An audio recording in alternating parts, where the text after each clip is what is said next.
out to 30754. Licensed Insurer and FSP. TCs and information online. There are routines we all love. Morning and night skincare routines, exercise routines, even new routines like meal prep, journaling, and chemo. That last one hit differently, didn't it? The truth is, over 99% of cervical cancer cases are linked to the human papillomavirus. So if you're a woman between 15 and 44, act now. Ask your healthcare provider about the HPV vaccine. This message was brought to you by MSD.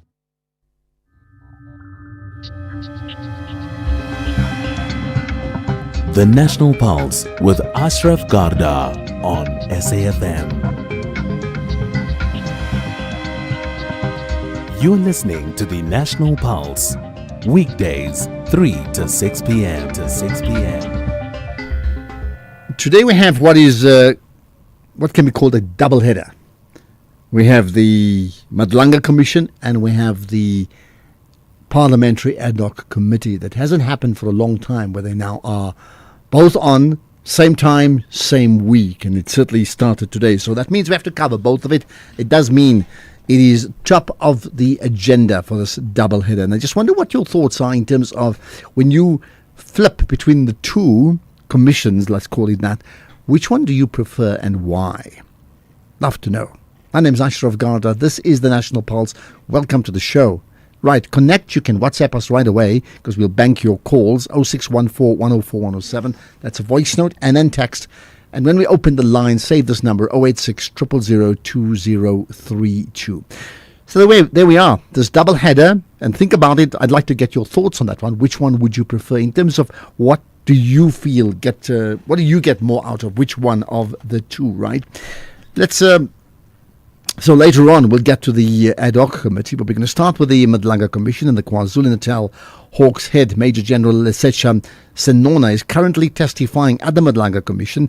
Earlier on, Senona denied claims of corruption and leaking sensitive police information to the suspected crime kingpin Vuzi Cat Matlala. Let's cross then to the commission, where you hear the voice of Major General Lesetja Senona.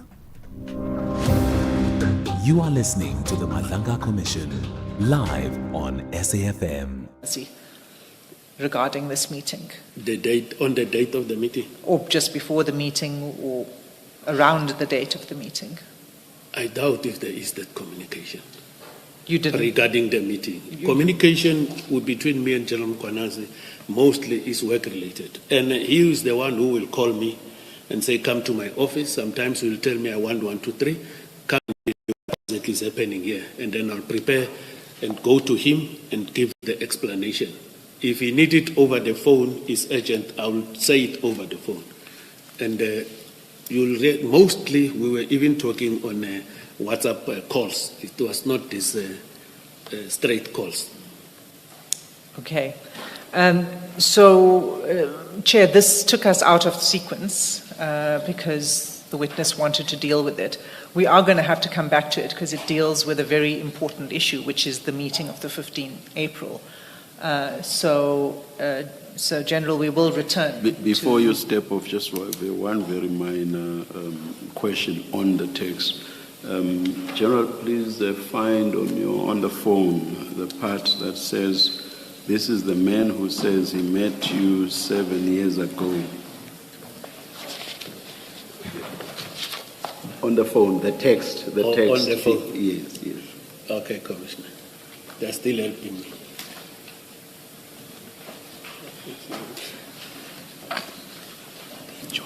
I'm here, Commissioner.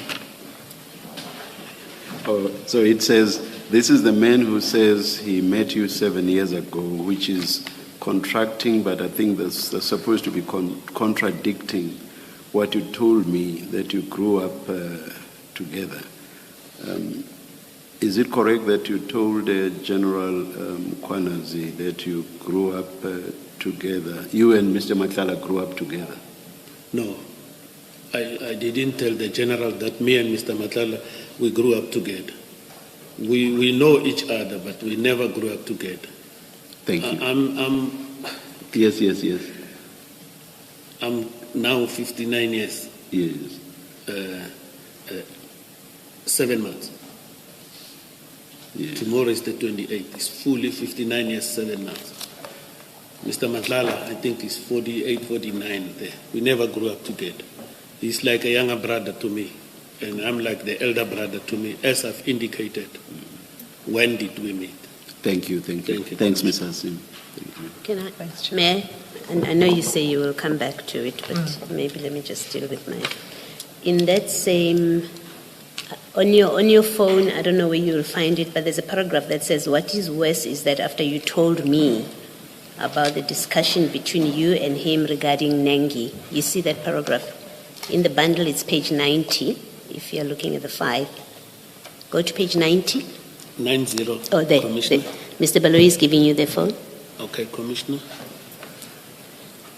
Which one? What is worse, it's a paragraph that starts, what is worse is that after you told me about the discussion between you and Nangi regarding, the discussion between you and him regarding Nangi, I asked you about your relationship with him. I still don't know how the two of you met to discuss what Nangi care. You see that? Yes, Commissioner. Yes. Did you have a discussion with General Mkhwanazi about Mr. Nangi and your discussion with Matala about Nangi? I've never had this discussion, but I strongly believe because I was in and out there, they might have talked about, but as for me, I have never told him about any discussion between me and Mr. Matala regarding Nangi. Yes. The only thing that I know I did about Nangi, I only sent that, that affidavit. That thing that was on the media. Okay. So this WhatsApp message has got so far 3 items that you say you did not discuss with General Mkhwanazi. One, or that you are disputing the correctness of. One, you dispute that you made arrangements with General Mkhwanazi that he meets Mr. Matala. That's one, and you say nothing of sorts happened. And then 2, you dispute that you spoke to General Mkhwanazi about Mr. Nengi. And then 3, you dispute that you told him that you grew up with Mr. Matala. So there's 3 factual allegations that you are denying. And I understood your evidence earlier in response to Ms. Hassim. I understood you to say you never responded to this WhatsApp message. Am I correct? Correct, Commissioner. Yes. Now General Mkhwanazi sends you a WhatsApp that makes what you say are factually incorrect allegations. You've not addressed them. You didn't respond to him to say, but I never arranged a meeting. You don't say, I never told you or I never discussed with you about Nengi, and I never told you that we grew up together, that I know him for 7 years. You don't dispute that to General Mkhwanazi, that's 1.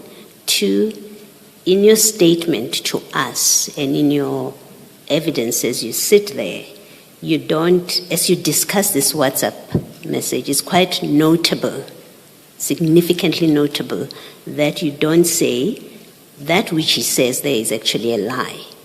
I never arranged that meeting with him. That which he says there, that I told him or that I discussed Nengi with him, is a lie. And you don't say, I never told him that I grew up with Matala. I have to say it's a great curiosity that you, at no point until now when Ms. Hassim and the chairperson ask you questions, and I do, at no point do you correct what you say are factual inaccuracies or lies. So what's your explanation for that? Commissioner, is a human error, but I'm still under oath. I'm saying it's true. I dispute this. Mr. Matala originally is Mamelodi in terms of growing up. Me, I'm from Soshanguve. There's no way that we will grow up together. my point is, And then you don't. My point, General, is I'm not asking you to repeat what you've said to us. My point is that it's a curiosity at the very least that you were sent a message in November 2024 where certain factual allegations about an alleged discussion between you and General Mkhwanazi happened. You don't respond to him. You don't say, but Commissioner, I never had these discussions with you. You don't. You keep quiet. You tell us I didn't respond. You get a further opportunity before us to submit a statement, and you drafted the statement. The evidence leaders had nothing to do with it. You prepare the statement. You attach this WhatsApp message for a different purpose, but you attach this and you don't say it contains untruths where it says this and that. Third opportunity, you're sitting there, you're testifying. You don't say he sent me this WhatsApp message and actually it contains inaccuracies. And the explanation that it's human error when you've had 3 opportunities to correct what you say are inaccuracies is simply not good enough. Commissioners, be that as it may, it is a human error, and if I didn't realize that I omitted this, is a human error, and then I admit I made a human error by not talking about it in my affidavit and talking about it in my evidence in chief. But the question of not responding to him, I decided not to respond to him but to talk to my attorneys. That one I decided because, there's a culture sometimes in the police. You don't interact with your seniors. It will show sometimes a disrespect and everything. But I thought when I spoken to my attorneys, he sent those things, the letters will start to exchange to say certain things. But this one of not including it in my affidavit and also committing a human error by not mentioning it in evidence in chief, it is indeed a human error. I came here to tell the truth, nothing else the truth, but not to mislead the commission. So bear with me, it's a human error, Commissioner. Can I just maybe finally, just in fairness to you, tell you what I think it suggests, and then you can comment. But before I do that, your explanation that you were not interacting, you can't, in the police there's a culture. Well, this was not a business meeting. You took your friend to an apartment, according to you, in Madlanga, Pearls, to meet with General Mkhwanazi to help him solve his personal problem, which has nothing to do with policing business. So let's not do that and say this was a business meeting and therefore I couldn't talk to my superior after he sent me this. You were using your position here and your proximity to Mr. Matala to assist him to get a commissioner, a provincial commissioner, in fact, you say you were giving him support. So you were using your position to give support to him. It has nothing to do with your duties as head of the Hawks. I want to suggest that to you. That's one. And then two, I think, and this is the important part for me, I want to suggest to you that you did not correct what you say are factually inaccuracies or untruths, in fact, in this statement, because, in fact, they're true. That's what happened. You arranged the meeting, so that's why you don't correct it on 3 occasions. You have 3 opportunities. You don't correct that. 2, the Nengi discussion. You have 3 opportunities to say to him, I never discussed, and to say to the commission, I never discussed with him any discussions about Nengi and Matala. You have 3 opportunities. You don't correct it. And the same with, you never told him that you grew up with Mr. Matala. You have 3 opportunities to do that. And my suggestion to you is you don't correct it because it is true. It's what happened. In your discussion in that meeting with General Mkhwanazi, all of that happened. Do you have any comment to it? Commissioner, I stick to my comments, and the recordings, if they come, they will prevail. The truth shall prevail. Thank you, General. Just one follow-up from me, General. When General Mkhwanazi wrote this WhatsApp to you, he made it clear to you that he will be going to that committee, meaning he will be going to the ad hoc committee. So you must have known, reading this WhatsApp, that General Mkhwanazi intends to go to the ad hoc committee to say these things.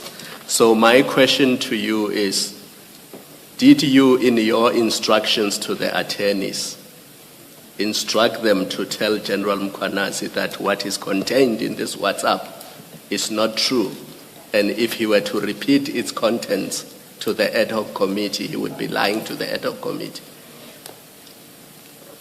When I discussed this matter with my attorneys, I told them that I confirmed the issue of the meeting, that I was in attendance. I informed my attorneys that, for me, I've never arranged this meeting. Number three, in that when he says he's going to play it there, the legal advice was that, no, we will also request the recordings, of which it makes me very happy and comfortable. And then what was the other part of the question, Commissioner? The simple point is that you did not say to your attorneys, when you write to General Mkhwanazi, tell him that the content of his WhatsApp is incorrect. What he says in the WhatsApp is simply not true. I didn't dictate or gave that instruction to them how to write that letter to him, Commissioner. So that is what happened. I will leave it there for now. Thank you. The commissioners have opened up the area of questioning I was going to go to, and I think we should probably just continue on this topic instead of leaving it now. I do apologize. Coming back later. They are ungovernable, these commissioners. I think that, Major General, that there's more that you are withholding from the Commission. And I say this because if you look at paragraph 64 of your statement,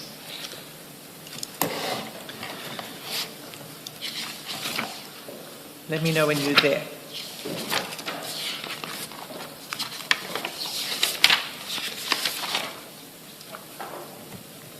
You're there? Yes. Okay, you say,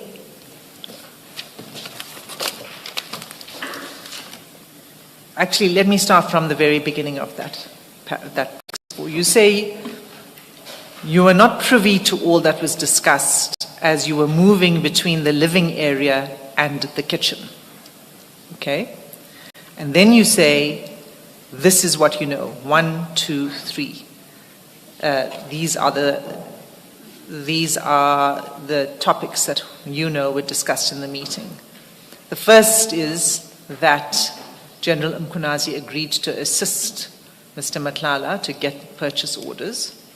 The second is that General Mkhwanazi spoke on General Nkua's alleged corruption and the rumors of her owning properties beyond her affordability.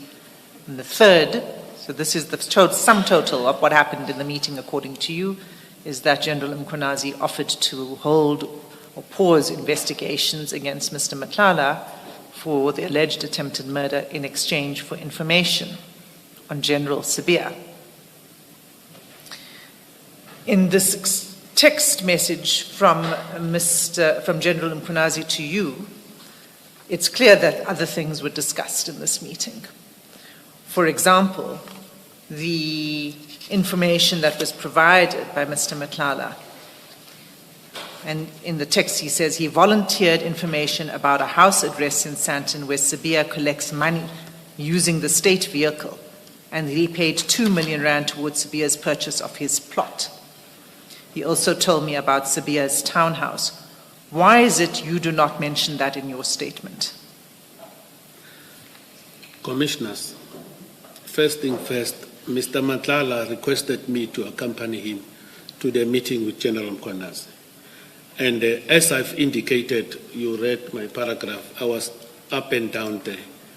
And I was moving up and down. I said I might have not picked up all the discussions. And further to that, I was busy as well, consuming my liquor there. Some of the things I didn't happen to hear them. Because you were in the kitchen. I was moving up and down. So, can you describe this apartment? Is the kitchen a separate room? Is it big apartment, a small apartment? Open plan. It's a relatively medium. When you come in, there's a TV and some couches, and then you move backwards. There is I can't remember because I didn't work, but there is something at the backwards. And then from here, if you are sitting there at row 2, and then here, you come in like this, and then is a kitchen with the kitchen units and everything. So I was moving from there, coming here, mixing whatever I was drinking. It's the whiskey, of course, and then taking my glass, going back, sitting there, consuming while they are talking. When it's done, my glass, I'll go back and fill up because I was offered. I see here I also omitted to say it in my statement that I was offered whiskey, but I was offered whiskey. Some of the things I won't recall. It's not that it is by intention. I'm not withholding any information for the commission. If I wanted to withhold information from the commission, even these messages you wouldn't have got. So I'm withholding nothing. I'm here to come and assist the commission to deliver its mandate. So the kitchen, I'm just trying to understand the layout because it sounds like an open plan layout. The kitchen isn't a separate closed room. You can see the kitchen from the living room, is that correct? You can see it, but you can't see it when you go deeper. You won't see, but you can see there is the kitchen. Is it open plan? Some sort of, but not 100%. Open plan. And as I talk about open plan kitchens, let's just break from the Madlanga Commission for the moment. We'll get back soon, but for right now, it's 3:30. It means time for the news headlines. Here's Ondela. Thank you, Ashraf. For the news headlines, the Gauteng Department of Education has dismissed claims by the Democratic Alliance of a 64% funding cut for quintile 5 schools, describing them as false, misleading and reckless. This follows the DA's launch of a petition to stop the alleged budgetary cuts. National Police Commissioner General Masamula is this afternoon expected to release the report into the deaths of 3 police constables who were retrieved from the Hanops River in Centurion in Gauteng in April last year. And the Democratic Mayor of Minneapolis in the U.S., Jacob Frey, says he's held a positive conversation with President Donald Trump and asked him to end the ongoing operation by federal agents against undocumented immigrants. A full update follows at the top of the hour. SAFM, guiding you through the rush hour traffic. Good afternoon. Starting off in Gauteng, the M1 southbound in central Johannesburg, slow moving towards Crown Interchange, and Eskampa Drive northbound in Pretoria has delays towards Mood Street. In KZN, the M4 in Umdloti has roadworks reported with traffic restrictions at Le Mercy and a stationary vehicle on the N3 northbound after Ashburton Interchange. In Cape Town, the M5 southbound slow moving towards Cromboom Road and the N1 outbound slow moving on Plattekloof Hill. With your traffic update, I'm Irma G. This is SAFM Sports with Duming Kapele. Well, once you had Highbury Stadium, then you had the Emirates Stadium. Now you've always had the famous Orlando Stadium, but now you have? We have the Orlando Amstel Arena. Oh, okay. Yeah, it's been renamed. And as we know that Orlando Pirates, it has Orlando Stadium has been the Pirates' main home ground for more than 65 years. Now, the new name forms part of a 5-year sponsorship agreement between Orlando Pirates and Amstel, which was signed in August last year. And both Pirates and Amstel have stressed that the deal is not simply about branding. Instead, it is about enhancing the matchday experience, investing in quality, and creating moments that bring people together. So, no more Orlando Stadium, but Orlando Amstel Arena. I'm going to Orlando Amstel Arena. Does it have a ring to it? Well, I'm going to an arena. You must perform, man. There's also a brand name in between. I mean, that's obvious, but Of the main course. part's like, I'm going to an arena. Yeah, we're going to an arena. Hopefully, it will inspire them to win the league. Meanwhile, Mamelodi Sundowns have condemned the actions of supporters who are targeting sporting director Flemingberg and coach Miguel Cardoso. This is after last Friday's 2-all Champions League draw with Al Hilal. The club says that it will not tolerate threats, intimidation, or illegal behavior, and has warned that disciplinary or legal steps will be taken against those responsible. Sundowns stress that supporter engagement must be respectful, adding that the focus remains on retaining the league title and competing strongly in cup competitions. In terms of athletics, newly elected Central Gauteng Athletics President Karabo Mabelo says that one of her immediate goals is to change the perception that Central Gauteng Athletics is in disarray. Now, Mabelo got victory at the CGA elections that was held at the Germiston Stadium over the weekend, polling 94 votes to Thokozani Mazibuko's 75. And Mabelo says that she's very determined to restore confidence and credibility within the province. The first thing we start is to fix, or rather correct, what has been a narrative out there, being that CGA is in tatters and it's unstable. We need to bring back the image of CGA, correct that image, so that the corporate sponsors that we want to go and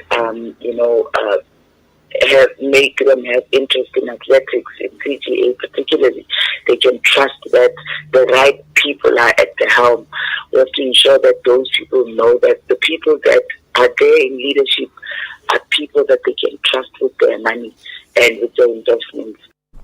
In terms of tennis, Selena Svitolina says that she hopes her stunning upset of third seed Coco Gauff at the Australian Open today will bring a little light to her fellow Ukrainians during a bitter winter under attack by Russia. The 31-year-old upset American Coco Gauff 6-1 and 6-2 to set up a semi-final against the Belarusian world number 1 Arina Sabalenka. Yeah, definitely. I think for me, I know myself, and I don't want to lash out on my team. They're good people. They don't deserve that. And I know I'm emotional.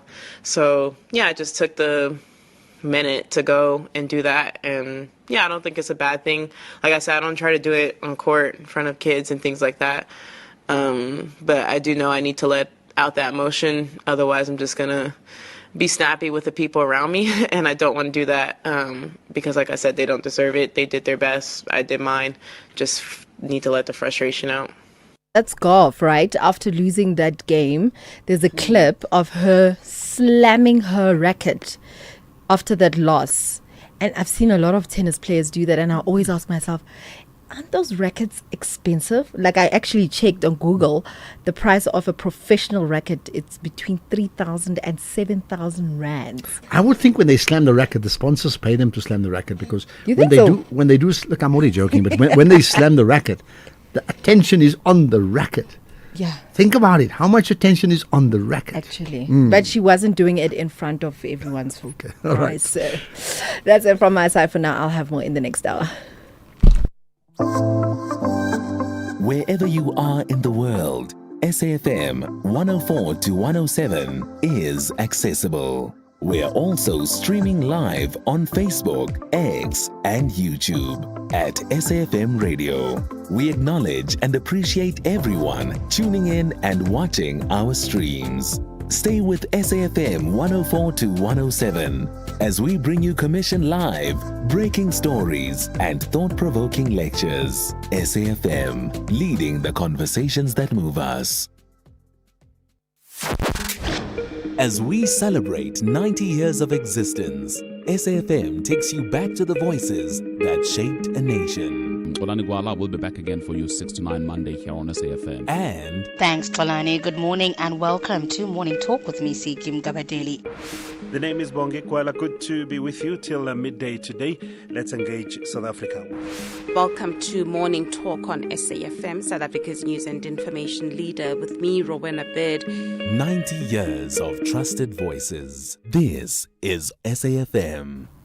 Right, January is for intention setting. Less noise, more meaning. So say yes. Yes to beauty, yes to culture, yes to slowing down. And yes to the Montreux Jazz Festival France Hook, where Montreux meets Africa with curated global and African music in an intimate setting. Don't miss it. Get your tickets at the end of January, so a couple of days to go, right? And make this your yes moment. Montreux Jazz Festival France Hook. Say yes. And the website is MJFSA. Can you do that? MJFSA.com for details. Ashraf Garda on the National Pulse. Right, sometime after 4 we'll cross over, so to speak, from the Madlanga to the ad hoc commission because ad hoc committee because this is a double header today. Well, let's go right back then to the Madlanga Commission. You'll hear the voice of the KwaZulu-Natal Hawks head Major General Lesetja Senona. You are listening to the Madlanga Commission live on SAFM. Okay. So you have explained the kitchen and all of that. Now, why is it that Mr. Matlala wanted you to accompany him in this meeting? He has already indicated in one of the things you gave us here, the transcripts, that he wanted me to accompany him because he believed that when he met with the general, he wanted to have that comfort of talking whatever he wanted to talk there. Yes, so I'm not asking you what Mr. Matlala said to the ad hoc committee. I'm asking what was your conversation with Mr. Matlala? What did he say to you?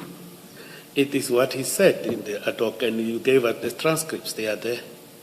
Yes, I understand that. General, please answer the question that I'm asking you, which is not about the ad hoc committee. I'm asking about your interaction with Mr. Matlala. He asked you to come to a meeting, to accompany him to a meeting on 15 April. Yes. And you say, what? What did he do? When did he call you? What did he say? That's what I'm asking you. I think we were talking on the 14th, and then he said, I want you to accompany me to a meeting that was arranged by General Tele between me and General Mkwanazi, and then he indicated he doesn't know General Mkwanazi, but he will feel comfortable for me to come there. And again, the general also, because I'm working with him, maybe he might also feel comfortable for me if I'm there, and then they can have discussions. I didn't refuse because I didn't see any wrong thing about that. You knew that this meeting was to facilitate assistance for Mr. Matlala with his contractual problems with the SAPS, isn't that so? I knew that it was regarding the purchase orders. Right. Because I asked what is it the meeting all about? It was regarding the purchase orders. Mm. And you didn't see any problem with that? Correct. You didn't see any problem with assisting a service provider to the SAPS who's having difficulties with their contract to facilitate or smooth the way? You had no problem with that as a very senior law enforcement officer responsible for organized crime, including, as you told us, one of the national priority crimes is government fraud. I didn't see it as a problem accompanying a younger brother to a meeting that I was not a full participant there. They were talking. The first time we were talking general things, and then from there they started to interacting their things. Greeting each other, how are you, where are you from, those general things, and then from there they came to discuss these things. I happened to hear what I've listed here. The ones that I've not listed, I've not heard about the discussions, because I don't see any problem in me taking him there. Because also, I was not privy to any information in that Mr. Madlanga is a subject of investigation of whatever cases he has been arrested and charged for. Well, we'll come back to that because you did know by then. Because as you told the Commission earlier, at the very least on the 5th of March, you had major concerns. Such serious concerns that you began to exercise caution, you said, in respect of Mr. Madlanga. Yet you accompany him to this meeting to help smooth the way with his contractual problems in the SAPS. The concerns was regarding the exchange of the directorship of the company. Yeah, not that there is an investigation. It is an article that was in the newspaper, and then over and above that, yes, I agree, I testified. I had that concerns that culminated in me trying to start to reverse from our relationship. And further to that, I also had in that meeting that there was this case, attempted murder case that is being investigated against him while the general was telling him. That is, those are the ones that, this is the investigation I heard about, but the one for changing the directorship, I don't know whether there was investigation or what. It concerned me. Well, I think it will probably help to go to that article, because there was a lot in that article and it was beyond even these contractual issues. But let me finish this and we'll come back to that. You knew, you still had concerns. We know that you had concerns. You said you were exercising caution. You go to a meeting. You know that this is a discussion, the plan. This is what the meeting is for. And then you say that the meeting, what took place in the meeting, was an exchange between General Mkhwanazi and a service provider on how to fix the problem. You give me this and I will get you some more purchase orders. That's what you say in your statement, well, right? Can I be assisted that you give me this, I'll give you purchase orders. Can I be assisted? Which paragraph is that, Commissioners? You say that Mkhwanazi agreed to assist Mr. Madlanga, right? To get the purchase orders. You say that he spoke about General Nkua's alleged corruption. So he's sharing information now about, as you call it, the end user, right? And then you say that he offered to put on hold investigations that were currently underway against Mr. Madlanga, right?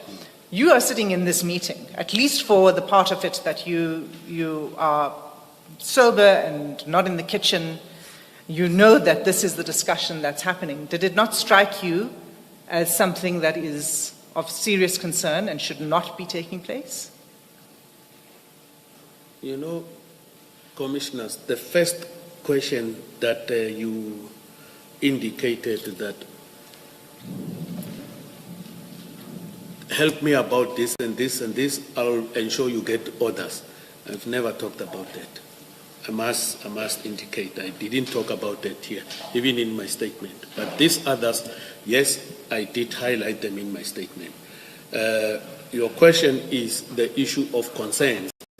I never had any concerns upon these discussions. You know, when the general was talking to him, my understanding or my take on that time was that the general was talking maybe under general, and then the actual actions that he was supposed to take, I don't know. But for me, it didn't matter. So, General, when, and this is in your statement, when General Mkhwanazi says, according to you, when he offers to pause investigations against Ms. Madlanga for the alleged attempted murder of Tebogo Tobejane in exchange for information on Lieutenant General Sibia, you say that doesn't concern you. This part we know you had. That's why it's in your statement. And you say, as head of DPCI, KZN, that's not anything that concerns you. Commissioners, at some stages when we deal with this type of issues, I believe later that General Mkhwanazi might have information that he knows, and then he wanted further information. I believe he might have come there to do certain interrogation and talk certain things, because I was not aware about this case. So when you do the interview or interrogation, you need information. You say other things that might not necessarily mean in order for you to extract information. I believed that because as an investigator, we do have other tactics that we utilize to extract information from people. No, General. This is not an interrogation. You are there to assist Mr. Matala to get his contract honored by SAPS. That's why you are there. You go there. You know why he's going there. It's to get assistance, to get his purchase orders put through so he can make money. You know that. So you go there. It's not an official meeting. You're not there in an official capacity, because if you are, then there's a further serious problem about that meeting. You're not there in your official capacity. You are there as Mr. Matala's friend/brother. That's why you're there. You listen in an informal discussion to a commissioner who says, I will use my influence to pause investigation on a serious matter of an alleged murder, attempted murder. If you give me information about General Sibia, and you say that is not a matter that causes you concern in that meeting, in that informal meeting which is about the contract. My presence there was to accompany Mr. Matlala. That is correct. But not to facilitate him to receive the purchase orders. The meeting was facilitated by General Cele. So eventually, this was discussed. As I'm saying, sometimes this is what people can tell you, that this is what will happen, whereas they don't mean it. So you thought General Mkhwanazi doesn't mean it? Is that what you thought there and then? Because he wanted information about General So you thought General Mkhwanazi doesn't mean it with this offer? Is my question. Yes. Then why do you mention it in this statement? If you thought he just said it without meaning it. This is what was this. I'm telling the commissioners what happened in that meeting. It's not that I'm saying it even if I thought he never meant it, but this is what happened there, commissioners. So I wouldn't want to say, even if I have a negative thought of something, then I decide to leave it. I don't know which information, commissioners, is going to assist this commission, but I gave everything that I know and that I can really recollect to assist the commission. Okay, so just so that I'm clear about your answer, you saying to us... All right, we're just going to pause for the moment, but we'll get right back. That is the Madlanga Commission. This is the National Pulse. With the ever-changing financial landscape, it can be difficult to make sense of all the moves at times. Join me, Jimmy Moyaha, on the SAFM Market Update with MoneyWeb, Mondays to Thursdays, 6 to 7 p.m, as we break down the key market trends, top financial stories, and smart investment insights, all in one place. It's everything you need to stay financially informed and ahead of the curve.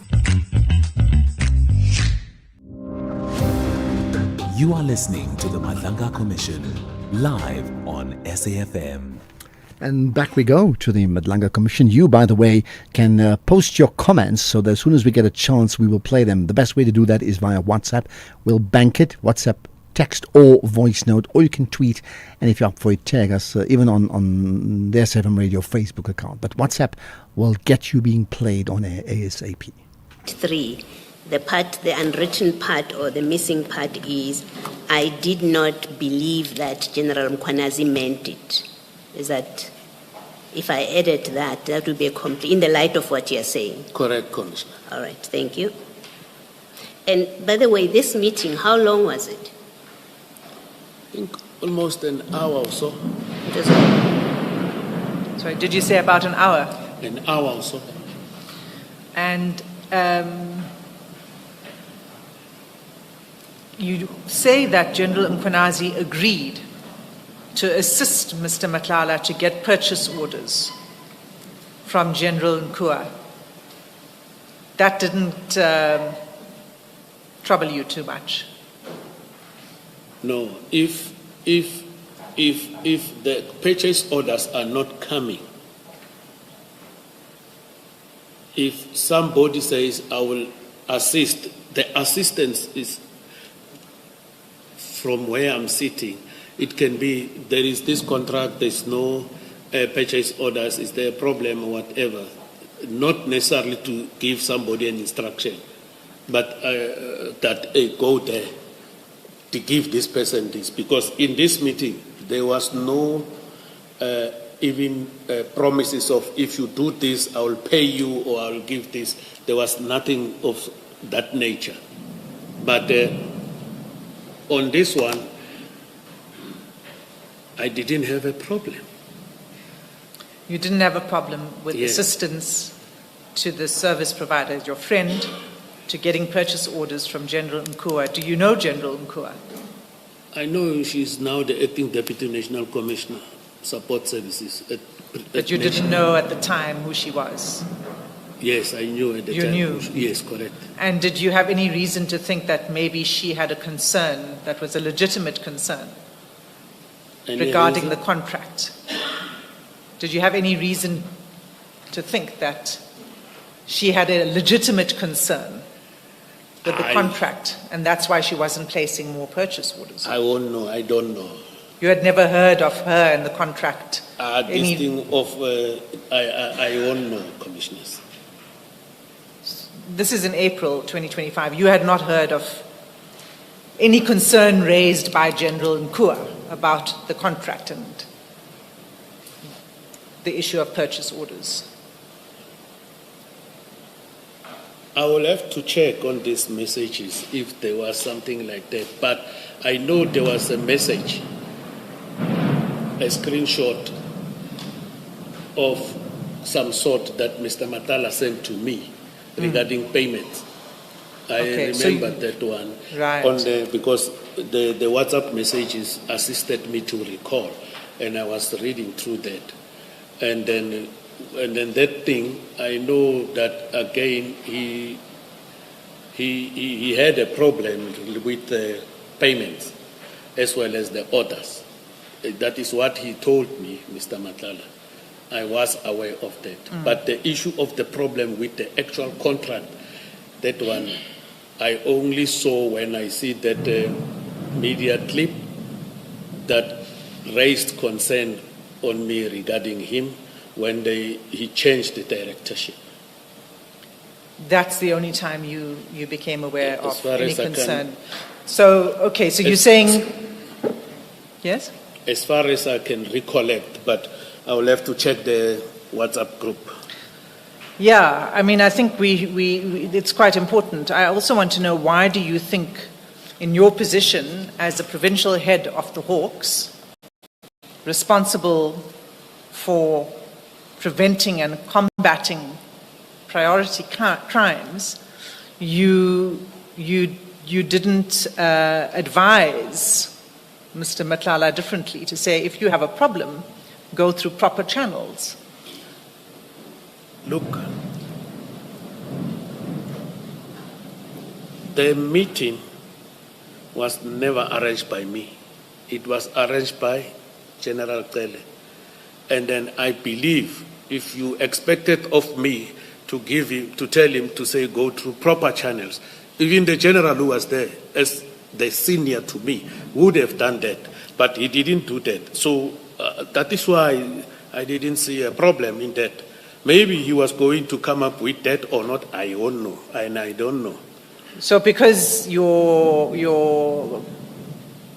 colleague provincial commissioner didn't say anything, you thought, therefore, you don't need to either. Is that what you're saying? Yeah, remember the assistance was directed to General Mkhwanazi.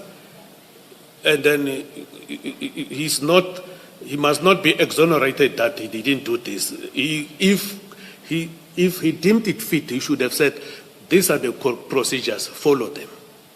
General Mkhwanazi will have to give an explanation for this. I'm asking you because this was your meeting that you were present at. You participated. Before you went into this meeting, you've said to us, before you went into the meeting, you knew what it was about. Let me correct you. It's not my meeting. I was invited. So what I'm telling you the truth, and I'm telling you what was in my mind by then, and I don't want to come here and change it. I can't chip and change things as they are happening, Commissioner. You accepted the invitation knowing what the purpose of the meeting is. Correct, Commissioner, but it was not my meeting. No, I understand that. You were invited. You did not organize the meeting. But in accepting the invitation, you knew what the purpose of the meeting was. You knew where you were going and for what purpose you were going there. I knew it was regarding the purchase orders, yes. So you knew that your friend, who's a business person doing business with SAPS, wanted to go see a SAPS commissioner to ask for favors relating to the same contract. I hear what you are saying, Commissioner. No, it's a yes or no. You knew or you did not know. I knew that they were going to talk about the orders. Yes. Going to ask for favors relating to the same contract. He was going to ask for the issuing of the purchase orders. But General Mkhwanazi cannot issue purchase orders. They are issued in Pretoria. I agree with you, but why did they refer Mr. Matala to General Mkhwanazi? I don't know, Commissioner. Angas. Advocate has it. Thanks. Now, I think that I would like to go to the WhatsApp messages directly and a video clip. So the same WhatsApp on the message. same, it's a WhatsApp messages between General Sinona and Kat Matala on this issue. Okay.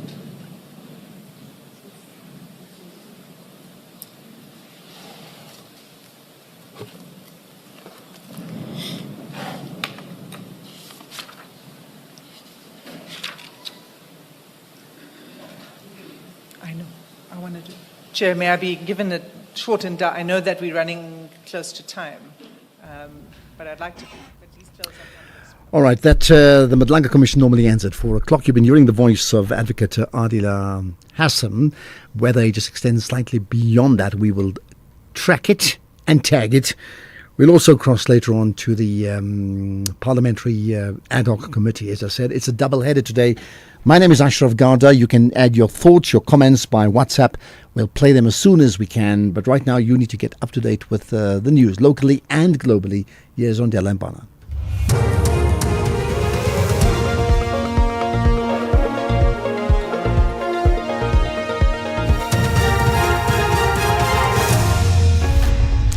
Thank you, Ashraf. On the top stories, Gauteng Education Department refutes claims by DA on funding for Quintile 5 schools, and a report into the deaths of police constables expected today. For SAFM News, I'm Ondelambana, and a very good afternoon. The Gauteng Department of Education has dismissed claims by the Democratic Alliance of a 64% funding cut for Quintile 5 schools, describing them as false, misleading and reckless. This follows the DA's launch of a petition to stop the alleged budgetary cuts. However, department spokesperson Steve Mabona says no such cut has occurred, but has described it as an interim funding realignment that was introduced following National Treasury budget reductions affecting all provinces, which the party is aware of. Mabona says schools were informed as far back as September last year, and that this is a realignment to the national standards, not a budget cut. The current funding arrangement is a temporary stabilization intervention designed to keep the system functional and compliant with the department budgetary constraints. We have a shortfall of over 444 million, which we need to make sure that we take care of. Despite these constraints, we have prioritized classrooms to ensure teaching and learning continue, the learner material, teacher support. We had to make sure that we don't compromise that. The University of Limpopo in Mankweng outside Bulugwane says the registration of first-time entering students is progressing smoothly. The Portfolio Committee on Higher Education and Training was on an oversight visit to the university today. The newly appointed Vice-Chancellor, Dr. Jeffrey Mabelebele, says they are targeting to register 24,000 students this year. So far, we have registered close to 20,000 students. And enrollment target is around 24,000. We have the balance of this week to wrap up our registration processes so that our students are able to commence their academic activities on the 2nd of February 2026. Secondly, also, our first entering students, we've seen enrollment increasing as well in that category. And our plan ultimately is to have them starting with their academic activities on the 9th of February 2026. Young people who want to further their studies at the University of Mpumalanga have started walking into the institution with the hope of securing a space. The university has received more than 124,000 applications, while it has only about 3,900 spaces available. These are some of the prospective students who have been camping outside the university since yesterday. I was here yesterday and then I also came today to get to Madlanga. So I don't know if Madlanga today or not. Being on the waiting list is a very shattering thing because you don't know what is happening. You don't know if you're going to be accepted.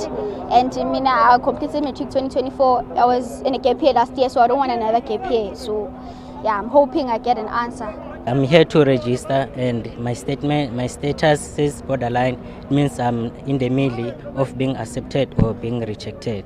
Yes, and we are waiting here and there's no response. Last I called and they said I must wait because after registration they're gonna call me and say come and register. National Police Commissioner General Masemula is this afternoon expected to release the report into the deaths of 3 police constables whose bodies were retrieved from the Hanops River in Centurion, Gauteng in April last year. The late constables, Gabekulu Linda, Boipilo Sinoge and Gamugetswe Base went missing while they were travelling from their homes in Bloemfontein in the Free State to their base in Limpopo. Masemula spoke to the media at Police Day celebrations at Dr. Rantlai Molimela Stadium in Bloemfontein. We will be going to the provincial headquarters in the Free State and we'll be meeting the family and we will give them a report. As you are aware that if somebody died of unnatural causes, there is always open an inquest. In this case, the inquest is being open, the process is taking its course, but however, we will be able to give the family a final report from our side. Not that we say the court processes are finalized, they are not yet finalized, but we'll give the family a report from our side in terms of the findings that we've made. The Democratic mayor of Minneapolis in the U.S., Jacob Frey, says he's held a positive conversation with President Donald Trump and asked him to end the ongoing operation by federal agents against undocumented immigrants. Trump himself praised the conversation and said there had been progress. It's widely reported that the figurehead of the mass deportation, Dr. Gregory Bovino, who vilified the nurse Alex Pretty after his agent shot him dead, will soon leave the city. The BBC's Peter Bowes reports. After weeks of angry protests over the presence and tactics of immigration agents in Minneapolis, the federal government appears to be pulling back. 2 members of the public, both US citizens, have been killed by immigration agents, and the streets are still tense. But the heated exchanges between local politicians and Trump administration officials have subsided. But now Mr. Bovino and some of his agents are to leave Minneapolis, and the tone from the administration has changed. Recapping the top story, the Gauteng Department of Education has dismissed claims by the Democratic Alliance of a 64% funding cut for Quintile 5 schools, describing them as false, misleading and reckless. I'm Mondilambara for SFM News. Headlines are at 4:30. In sports, the Sour Proteas all set for T20 series against the West Indies, and Brown committed to Springboks until 2027. More details at 4:30. SAFM, guiding you through the rush hour traffic. Good afternoon. Starting off in Gauteng, the N3 northbound in Bedfordview, slow moving on the link to the N12 east at Giluli's interchange, and Malibongo Drive westbound in Sharon Lee, slow moving towards Mahogany Street. In KZN, Umgeni Road westbound is slow moving through Springfield Park, and the N3 eastbound queuing towards Key Ridge.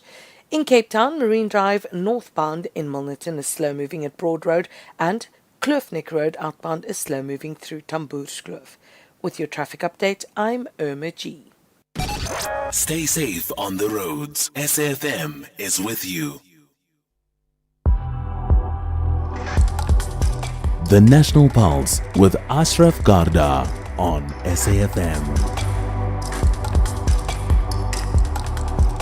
You're listening to the National Pulse, weekdays 3 to 6 p.m. Well, the second hour of the show largely dedicated to the Parliamentary Ad Hoc Commission, but the Madlanga Commission should be wrapping up shortly. So let's cross right over there. You'll hear the voice of Advocate Adila Hassan talking to the KwaZulu-Natal Hawks head Major General Lesetja Senona. Can you play it, slow down the speed? Also, the volume not as high, also, if that's possible.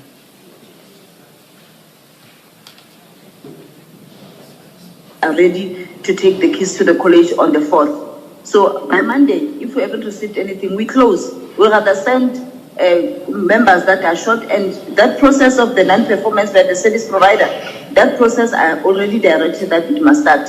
So okay. That video clip you've seen before, isn't that so?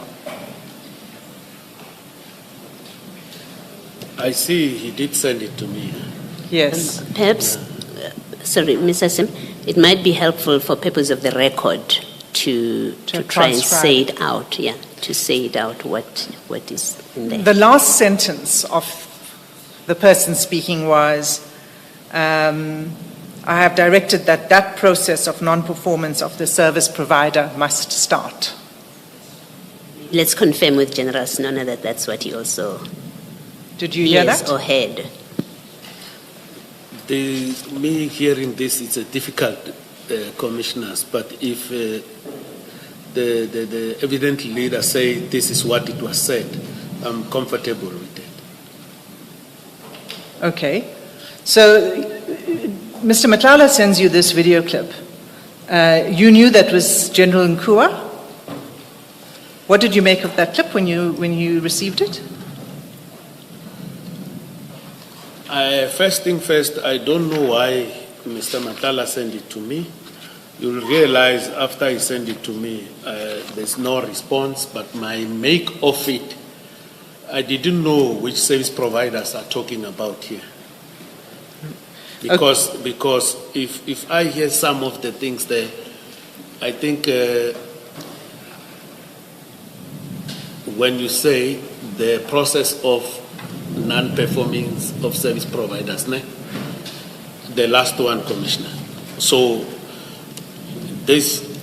for me, there's no clarity here which service provider they're talking about. Okay. But he did send it to me, but I didn't know what service providers, which one for which work that must be done. But I heard if we run people that are short, it's still fine. And that I heard it, people if they are short. And the non-performance, as you advised me, at the last lines of service providers, non-performance of service providers. I can't make an informed explanation of what is it that to make about this. So he sent that to you, but you didn't have a discussion with him about it? No, this one. No. He shares his problems, you told us in your statement. He shares his struggles and his problems with you.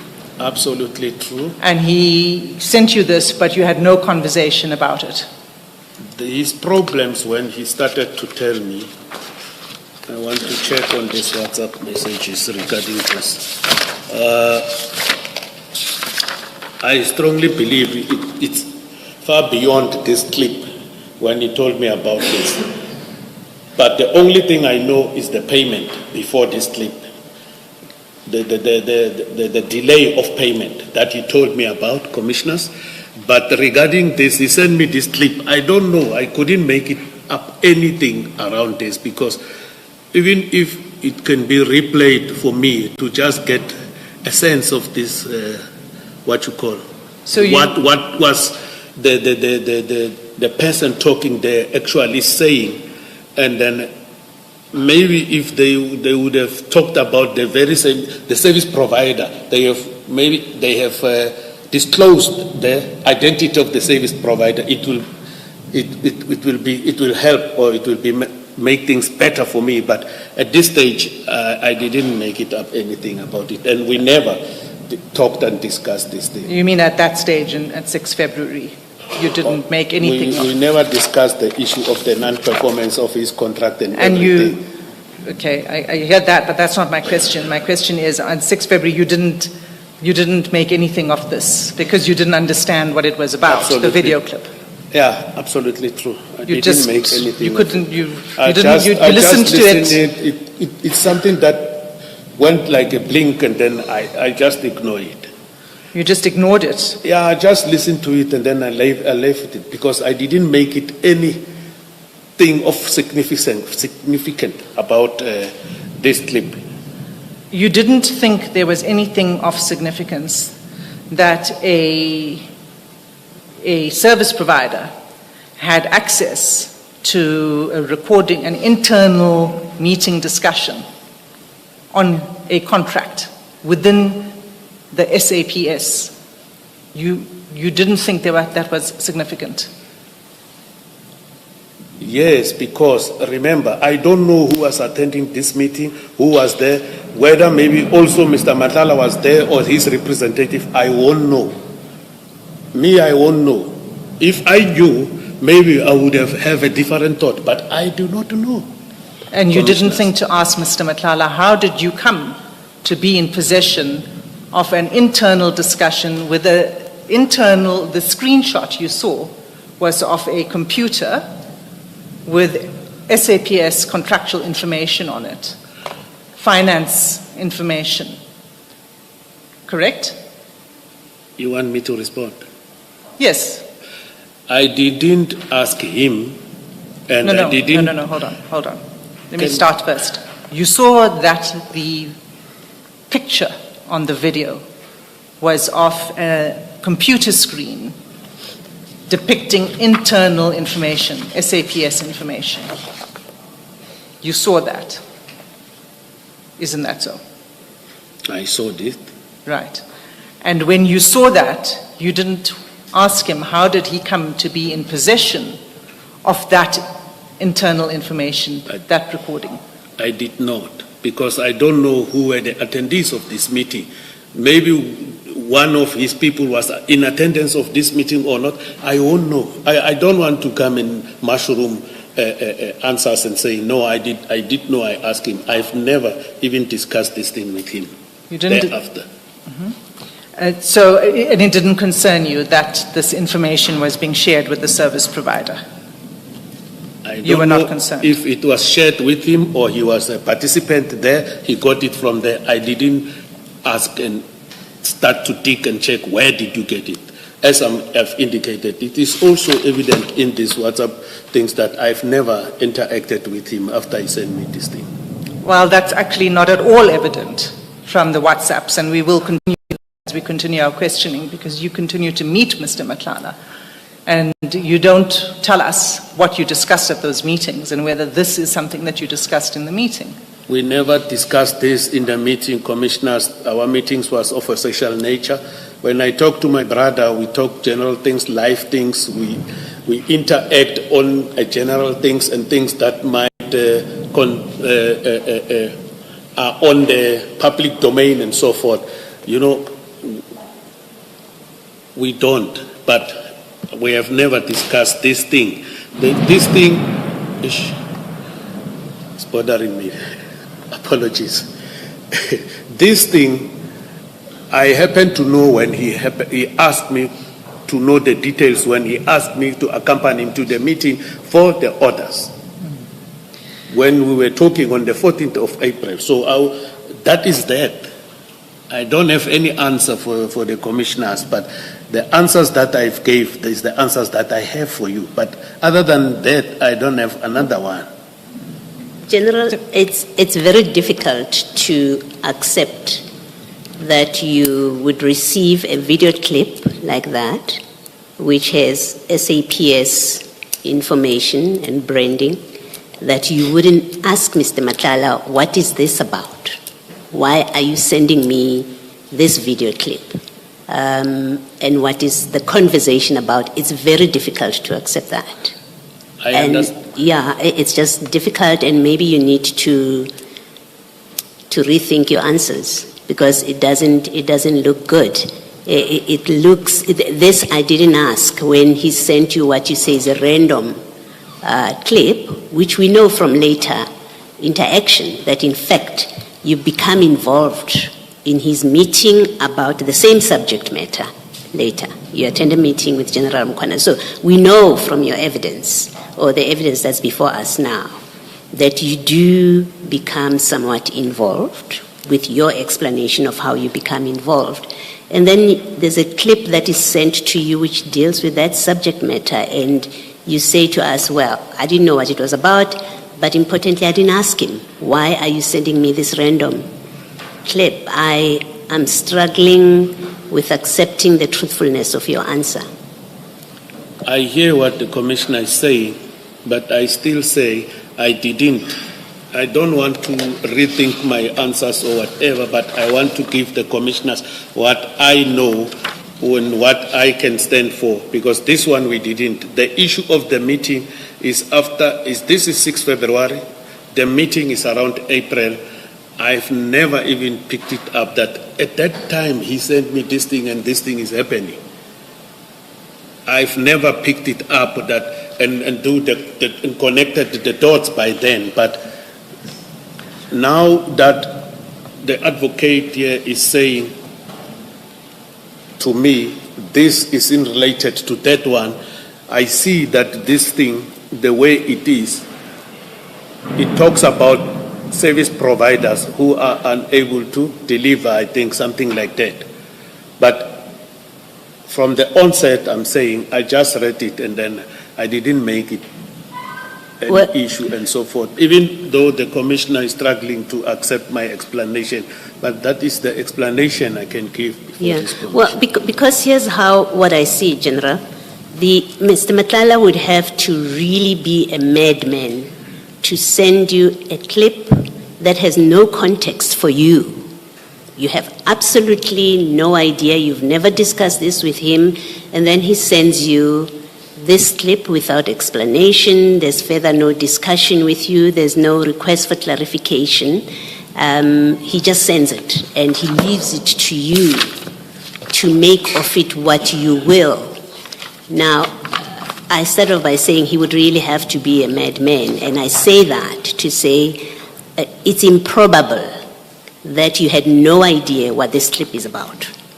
You had a context to it, that's why he sent it to you. It's simply not correct what you are representing to us, that you knew nothing about it and you let it be. Commissioner, I agree, send it to me. I concede that he did send this thing to me. Over and above that, I still stand by my explanation that I didn't made up anything about this video.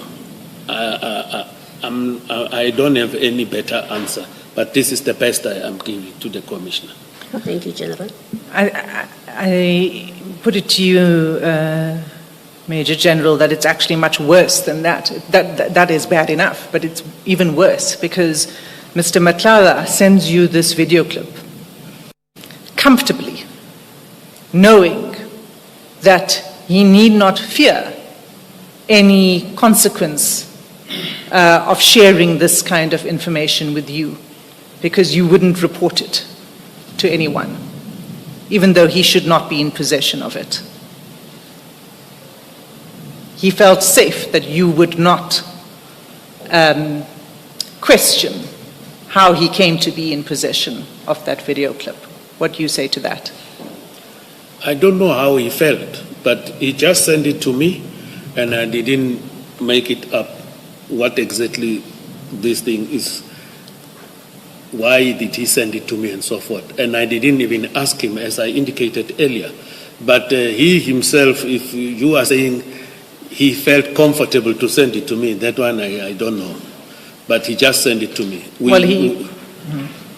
He was right to feel comfortable because indeed you did nothing with it. A video clip in which there's an internal screen, Medicare 24, payment, purchase contract information, and it's obviously a recording of a meeting, an internal meeting. And he knew that you wouldn't raise that. And did you ask anyone within SAPS or say there's a leak? There's someone in your finance department or in supply chain management, there's a leak. Because you quoted to me the Constitution and your duties under the Constitution. Would that not be in line with your duties? To contact supply chain management or the finance department, whoever the relevant department, and say, you've got a leak. I didn't do that. That's not the Constitution. You went to, at the very least, contact people within the finance department of SAPS or the SCM, Supply Chain Management section of SAPS, and ask, are you aware that there is a leak? Who is guilty of having leaked this information? That's the question. I didn't do that, Commissioner. No, the question isn't whether you did it or not. The question is this not your obligation? Weren't you obliged to do it? That's the question. As the commissioners are putting it to me now, I might say maybe it's an hindsight on myself. Was it an obligation, General? The very obligation that you referred us to this morning, and you were even quoting a section from the Constitution in terms of what SAPS's obligations are in terms of that section. Did you not have that obligation? At that moment, Commissioner, I know it is an obligation on me. At that moment, it never crossed my mind to deal with it in that fashion. And I accept the mistake I did because it never crossed my mind. Did you not at the very least consider this to be a serious matter? Let's leave aside that it did not occur to you to report or approach anybody. This is about taking action with regard to the question of non-performance in respect of a contract. And that's something which concerned internal SAPS discussions. As I'm indicating, Commissioner, it never crossed my mind at that stage. I know I'm obligated, but it never. And I didn't do it, Commissioner. All right, in retrospect, do you think that it was a serious matter? Now? Yes. Now that I'm informed by the Commission. No, leave aside what you are being informed. Do you not think that this is a serious matter as you sit there now? And let me again take you back to what both Commissioner Baloyi and Advocate Hasim took you through. This is internal information about discussions within SAPS. There's even a SAPS logo. And it's about action that should be taken in respect of non-performance of a contract. As you sit there, my question is, do you not consider that this video clip concerned a serious issue as you sit there now? As I sit now, I do consider, Commissioner. And you only realize that now? Yes, Commissioner. And if I suggest to you that that cannot be, what do you say? It is now, Commissioner. Yes, Ms. Hassim. Chair. Yes. Thank- Yes, Ms. Mafisa. Thank you, Chairperson. I just didn't want to interrupt the leading of evidence or your questioning, Chairperson. However, I would like to state that this particular video has not been given to the legal team, and it also has not been given to Major General Sonona. So the line of questioning, I do think it's rather unfair to Major General Sonona. We are unsure whether there was indeed an SAPS branding on the video. We're not quite sure who the speaker is in the video either. And I do think that Major General Sonona should have been given an opportunity to consult with his legal team regarding this video. As we have done and as has been provided to us, the annexures SEN1 to SEN7. So I do think that this video should have been provided to us. And if there's other video clips that will be used tomorrow, I simply request that we receive these video clips so that we can consult with the Major General.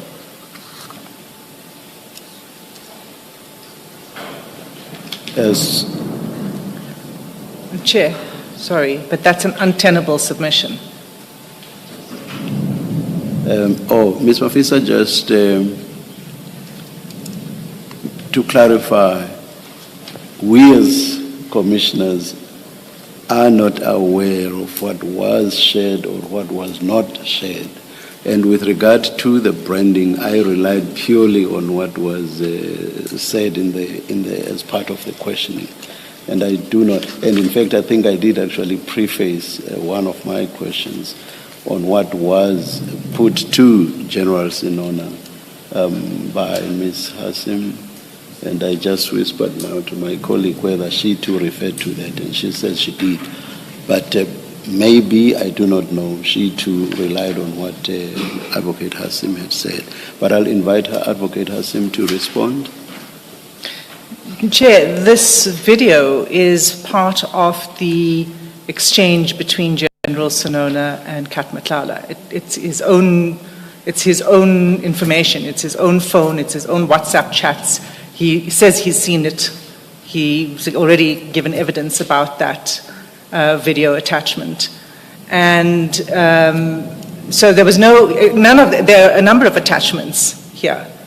You just need to click on it to play it. And if the team or the general didn't remind himself of what's the contents of these WhatsApp chats, that's for them to take responsibility for. And not to suggest that there was some unfairness on behalf of, on the side of the Commission and the provision of the evidence. Did I hear you to say that? What exactly do you say the general referred to in his evidence, in the context of the video clip?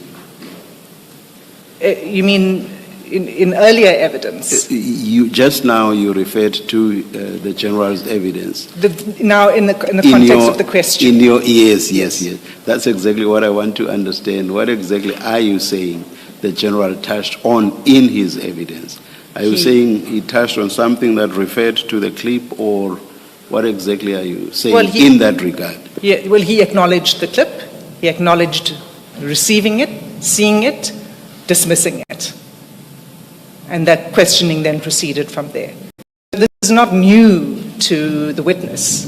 This is a clip that was shared with the witness by Mr. Matlala.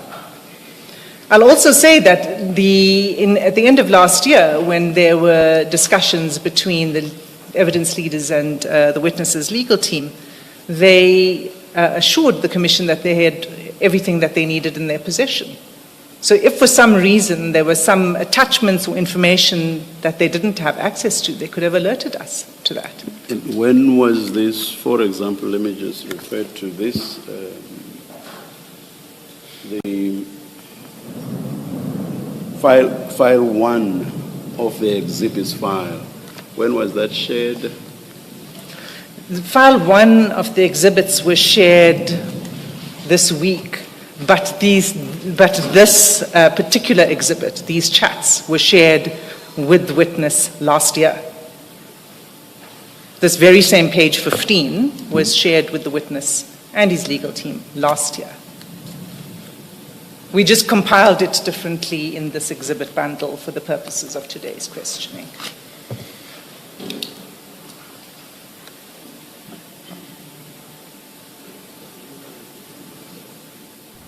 Right, we're going to leave that to Madlanga Commission for now. Who said the law is very dull and boring?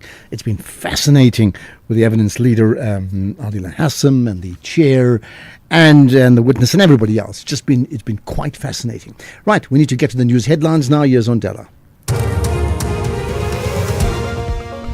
Thank you, Ashraf. On the news headlines, KZN Hawks head Major General Lesija Senona has read out a WhatsApp message from General Nhlanhla Mkhwanazi, which he claims sounded like a threat towards him. Eastern Cape Police have discovered 3 bodies of males with gunshot wounds at Tolini location outside Butterworth, and the European Commission President Ursula von der Leyen has celebrated the signing of a trade agreement with India, saying it sent a message that international cooperation could still work. A full update follows at the top of the hour with Greg Hoes. SAFM, guiding you through the rush hour traffic. Good afternoon. Starting off in Gauteng, the N14 westbound has a crash reported near the R114 Diepsloot exit. The M1 southbound, slow moving towards Boysons, and Houghton Drive southbound in Parktown has delays towards Kaas O'Gourie Street. In KZN, a stationary vehicle on the N3 southbound after Cliffdale interchange. Traffic lights not working at the intersection of the M7 and the Bel Air Waxley Road junction, and a crash reported on the N3 southbound after Hummersdale interchange. The right lane is closed. In Cape Town, the N2 Nelson Mandela Boulevard outbound queuing towards Hospital Bend, Main Road northbound is queuing through St James, and Stellenbosch Atiel Road eastbound in Kales River slow moving towards Noyensfontein Road. With your traffic update, I'm Irma G. This is SAFM Sports with Duming Khapele. Right, Jimmy, there's lots happening. Well, besides the commissions, there's lots happening. You spoke earlier about no more Orlando Stadium. What are you going to talk about now? Well, the Proteas... That's not clear when you say no more Orlando Stadium. People are like, what do you mean? They're closing it down? You'll tell us more. No, there's a new name to Orlando Stadium. But right now, my focus is on the Proteas, who kick off their T20 series against the West Indies today. And Captain Aiden Markram says that while they want to test every different combinations and finally settle on their lineup for the T20 World Cup, they're still playing to win the series. The Proteas last played on the 19th of December when they lost the T20 series against India 3-1, and we'll know the importance of winning, of a winning feeling ahead of a major tournament. Yeah, you want to win. I'll always be a captain that wants to win. Been through a lot of bilateral series where we've lost, and it's incredibly frustrating. You do have to understand where we're at currently and what's to come, and try get guys in a series like this where hopefully in the World Cup they find themselves playing similar roles, entering the game at the most accurate times, if you can say. But also managing the boys. They've had a busy SA20. It's quite a tough schedule, the SA20, and understanding if guys need a rest and put the feet up and rest the brain, whatever it might be, that we give them that opportunity as well. So it'll be a very individual thing, but definitely try to get guys into the exact roles we hopefully foresee them doing in the World Cup, and with that still try to win as well. In terms of rugby, Springbok coach Rassie Erasmus has confirmed that attack coach Tony Brown will remain committed to South Africa until the end of his contract in 2027. Brown has been open about his ambition to coach New Zealand one day, but Erasmus stressed that he will not leave before his current deal expires. Since joining in 2024, Brown has been credited with reshaping the Boks attacking game, adding creativity and efficiency to their play.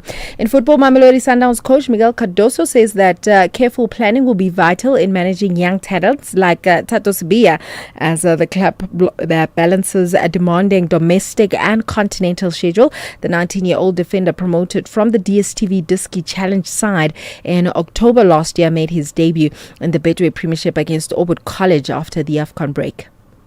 It's very, very important for a coach that has a young player appearing, that he can manage also his condition and allowing him to be in conditions to perform always. So like everybody in such a hectic schedule like that. We have a rotation on the team will happen. If it will be on the next game or in the following one or in the following one also depends on how the players that are out of the team show their level to enter. Because we don't look for names, we look for trainings, we look for the level the players have, for how they are committed with the team, how they are able to stay out and then show that they want to be in. Elsewhere, London is set to host some of the biggest stars in women's football this week as 4 continental champions battle for the inaugural Intercontinental Club crown. Arsenal Women FC take on AS FAR in Thursday's semi-final, while Gotham FC take on SC Corinthians earlier in the day. The semi-finals will be staged at Brentford Stadium on the 28th of January, with the third place playoff and final at Arsenal Stadium on the 1st of February.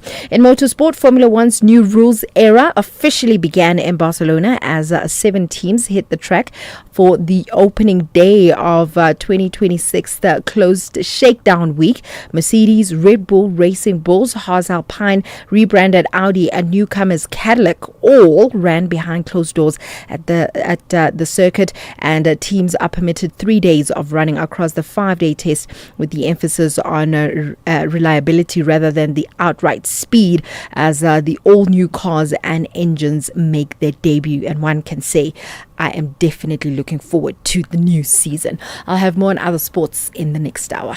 Well, clearly you've said, I'm definitely looking forward to the new season.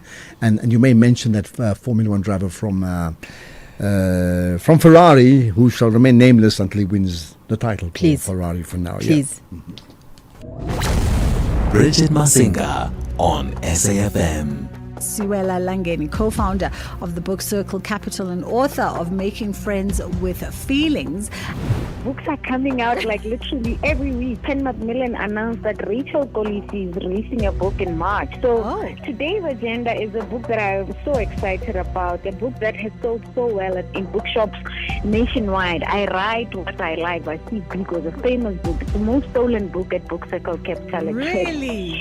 Yeah, and there's an Isikosa version, Dibala Intando Yam. Yes. Translated by Professor P.T. Mtuze, and it's been done in conjunction with the Biko Foundation and the family, which features writing from the famous activist and black consciousness leader Steve Biko before his untimely death in detention at the age of 30. Bridget Masinga, weekdays on The Full Circle. Economic news on SAFM. Facts and figures you can count on. With all those numbers, as always, it's Makwe Masilela from Makwe Fund Managers. Makwe, you got news about Lewis and their trading, right? Yes, Ashraf, good afternoon to you and to your listeners. That is for 9 months. Solid performance with total revenue up 11%, driven by strong growth when it comes to credit sales, and that's despite constrained discretionary consumer spending. Group sales up 7%, with credit sales accounting for 69% of total sales. Other revenue, like your insurance revenue, benefited from strong credit sales, and collection rate, Ashraf, remained resilient at 78.3%. And other than interest rate decisions, market players will be scrutinizing corporate earnings report from 4 of the Magnificent 7 for signs of resilience when it comes to consumer demand, progress on AI initiatives, and the outlook for margins amid the rising cost and geopolitical uncertainty. And Ashraf, other than the rand benefiting from firmer commodity prices, the dollar has its own problems like unpredictable U.S. policies, risk around U.S. central bank independence, growing budget deficit, and a partial U.S. government shutdown is now possible. And other than South African consumers possibly getting an interest rate cut, there's also a possible February fuel price drop. Markets are still unfazed by Trump's latest tariff threats, maybe because Trump rarely follows through on this sort of intimidation. And oil traders digesting a massive winter storm hitting oil production and affecting refineries on the U.S. Gulf Coast, and the resumption in on the resumption of supply in one of the producers. Brent crude is up 0.7% at $65 a barrel. Yellow metal continued to march higher, and that's on concerns over Trump's trade policies and heightened global geopolitical tensions. Yellow metal is up 1% at 5,061. Platinum up 1.5% at 2,628. Global markets are mixed, but still at elevated levels, with the local bonds down 0.5%, dragged down by resources. The rand fell 0.2% against the dollar, 15.99, 21.98 against the pound, and 19.09 against the euro. Thank you for that, Mark. More to come in from the markets coming up from 6 to 7 this evening with Jimmy Moyaha. You are listening to the Madlanga Commission live on SAFM. In fact, let's go right back then to the Madlanga Commission. It's on the video. Thank you for indulging me, Chair. No problem at all. But I do not think, of course, this means the end on the debate around the video clip.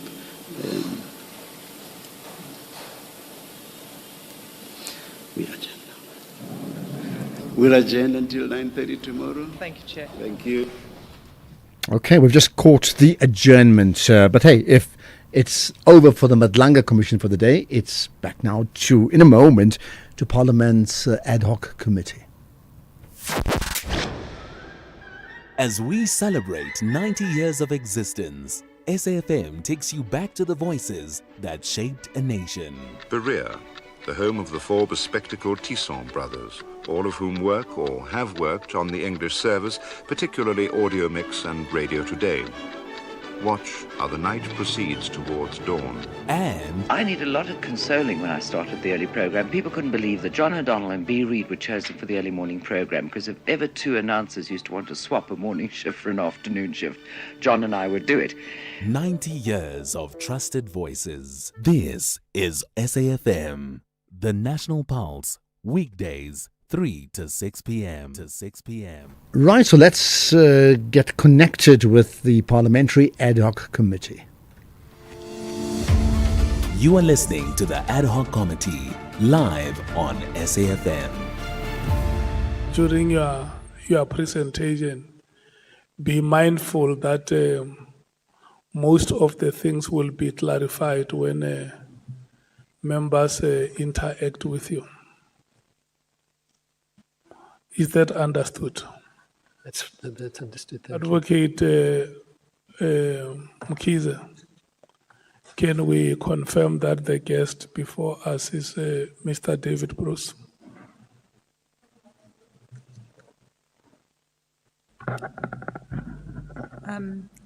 You may state your full names.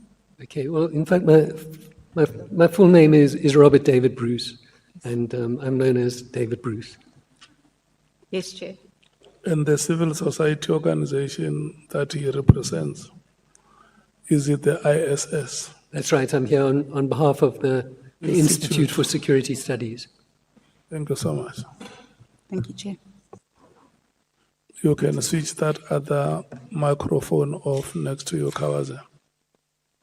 Okay, Mr. Bruce, good luck in your presentation. Thank you very much. Okay. Thank you, Honourable Chair, and my greetings to the honourable members of the Ad Hoc Committee and to all others who are present here. My name is David Bruce. I'm representing the Institute for Security Studies. I've been working as a consultant with the Institute for Security Studies for a few years. And I've been working as a researcher, mainly focused on questions about policing in South Africa for, I'm not sure if it's a good or a bad thing, but for about 30 years. So in the submission which the ISS has made to the ad hoc committee, we've focused exclusively on one of the issues which is a critical issue facing which the ad hoc committee is engaged with, and which is also, of course, an issue facing the Madlanga Commission. And as I think everyone here knows, it's a question which starts with the fact that our Minister of Police, Senzo Mkhunu, issued an instruction on the 31st of December 2024, in which he ordered that the political killings task team be shut down. Just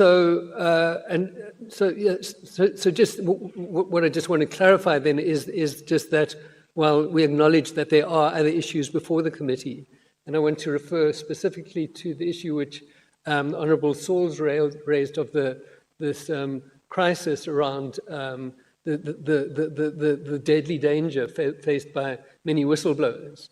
And I would particularly like to support and affirm the issue that you raised about the need to see that issue as an issue of profound urgency.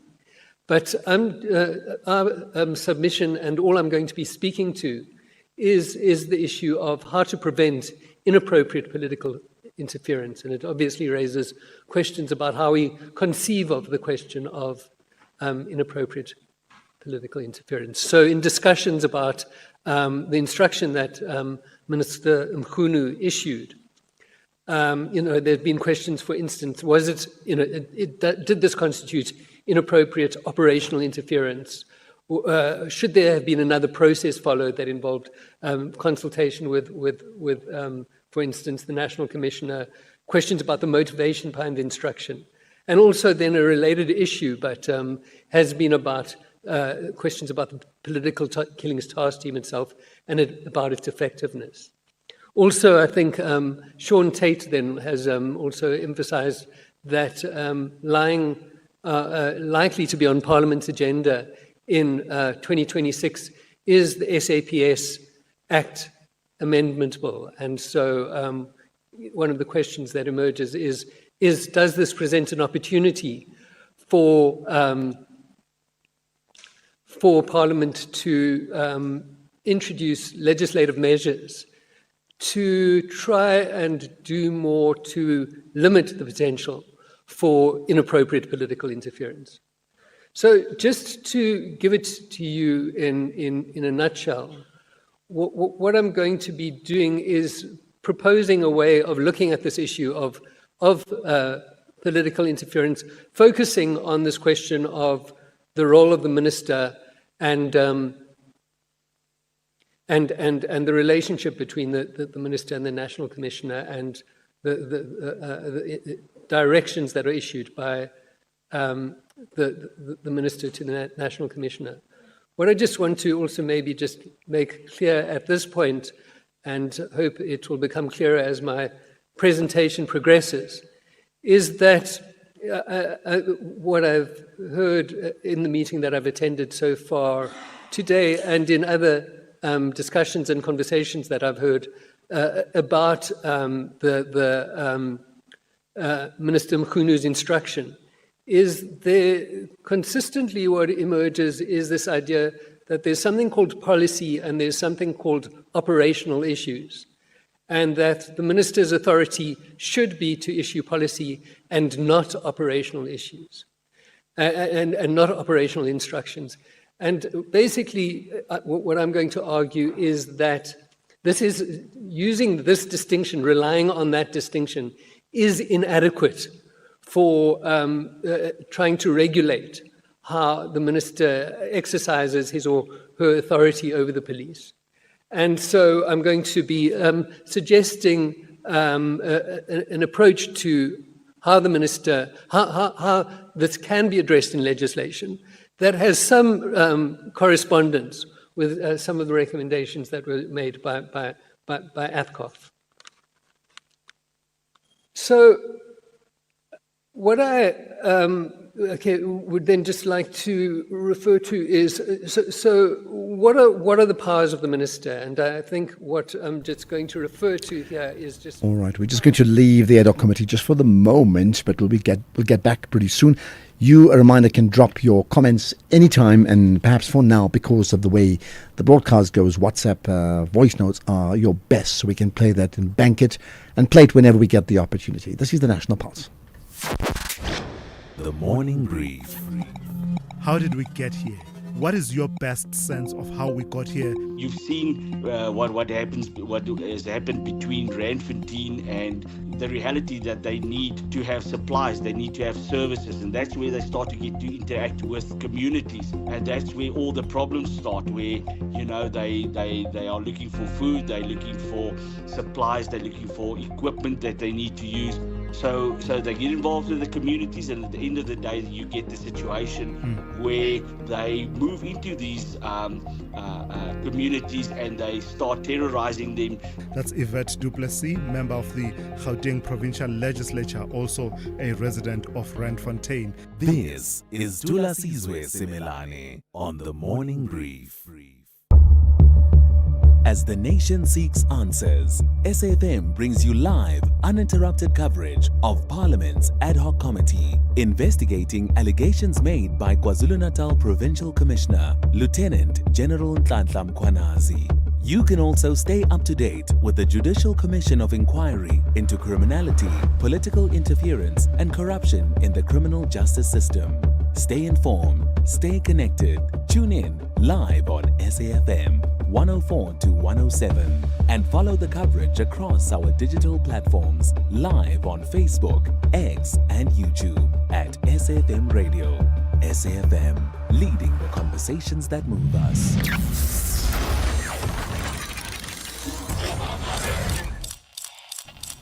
So we all know this January is for intention setting, right? Less noise, more meaning. So say yes. Yes to beauty, yes to culture, yes to slowing down. And yes to the Montreux Jazz Festival in Franschhoek, where Montreux meets Africa with curated global and African music in an intimate setting. Don't miss it. Get your tickets at the end of January and make this your yes moment. Montreux Jazz Festival Franschhoek. Say yes. And the website, visit www.mjfsa.com. for details. You're listening to the National Pulse on SAFM. SAFM. All right, let's get straight back to the Ad Hoc Committee. You are listening to the Ad Hoc Committee live on SAFM. Just highlight is that while the minister has had an authority to issue national policing policy that's been embodied in the Constitution since 1996, this, in practice, this authority or responsibility is one that has largely been kind of dormant. So what we've had is a number of ministers of police since 1996, and what we could say is that if we were to compare them with each other, it's clear that they've had different styles of engagement, different levels of engagement with the police. So, for instance, if we look at some of our ministers, some of them have been quite heavily occupied with mediating local level upheavals around crime and policing. And sometimes, as it happens in the process of engaging with communities, they often seem to make commitments which are a type of operational commitments on the part of the police. They quite often seem to make commitments that involve promising that greater police resources will be provided to that specific community. So, what I would suggest then is that up to this point, we haven't really been able to develop a type of mechanism or machinery which is able to effectively assist the minister in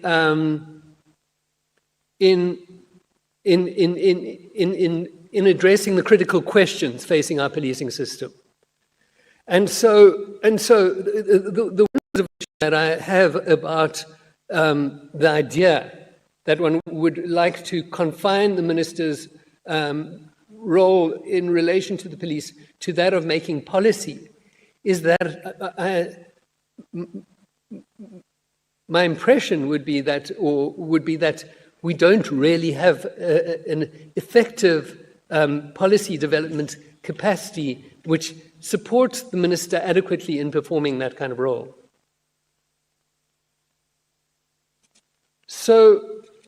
what we do have now is, for the first time, what we have is a document that was signed by Minister Mkhunu on the 3rd of December 2024, which is called the National Policing Policy 2025. So this is the first time that we've had a document which is called the National Policing Policy. A few things about this policy: the process of developing this document started in 2022, a draft was circulated in 2023, and as I've indicated, it was finally signed off by Minister Mkhunu in virtually at the end of 2024. So the process of developing this policy took close to 3 years. But I would also like to, so also what was involved in this process was quite a high level of consultation with role players within the police, with other personnel within the criminal justice system, and then also with stakeholders and role players outside of the state and in society more broadly. So what we have then is what my observation about this type of process would be that that it is a helpful process in broadly understanding the perceptions of people about the policing system, but it doesn't necessarily lead to enable our policy-making machinery to kind of answer many of the critical questions that are facing our policing system. For instance, questions about the types of recruitment strategies that are being implemented and how to strengthen those recruitment systems and so on. So a further point that I just want to make now is just that moving the focus slightly is if we were to talk about political influence over the police. So now I'm talking about, I'm not talking about inappropriate political interference. I'm talking about how politics operates in South African society and how that influences policing. And so what is clear is that, a lot of political influence that's and expressions of concern and political pressure on police, whether we're talking now about from the minister or from within parliament or from other sources within society, including the media, for instance, focus on questions to do with police priorities and the use of police resources. And so associated with this, there's a tendency to establish task teams or units to focus on specific aspects of the crime problem. So the one concern that one might have is that political influence of this kind neglects broader questions about the impact of such measures on other equally serious types of crime. But the basic point that is most relevant to this presentation is that this type of political influence, which, as I've said, is often the focus of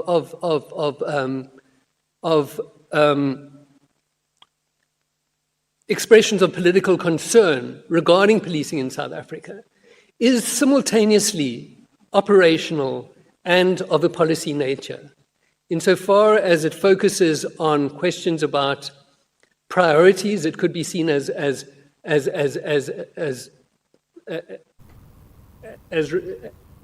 engaging with questions of policy. On the other hand, it is also very directly about how police resources are used and deployed.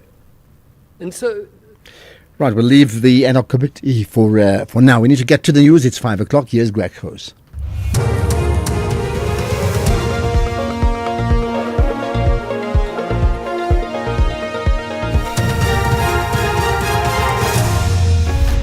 Thank you, Ashraf. KZN Hawks head claims Mkhwanazi threats and the EU signs a major trade deal with India. Good day to you. The KwaZulu-Natal Hawks head, Lesetja Senyona, has read out a WhatsApp message from the KZN Police Commissioner, Nhlanhla Mkhwanazi, which he claims sounded like a threat to him. He claims Mkhwanazi was warning him in the 2025 text, saying that he must be careful The text messages relate to a meeting between Mkhwanazi and attempted murder accused Vuzamuzi Kat Matlala in 2024. Responding to evidence leader advocate Adila Hasim, Sinola says the text messages from Mkhwanazi left him rattled.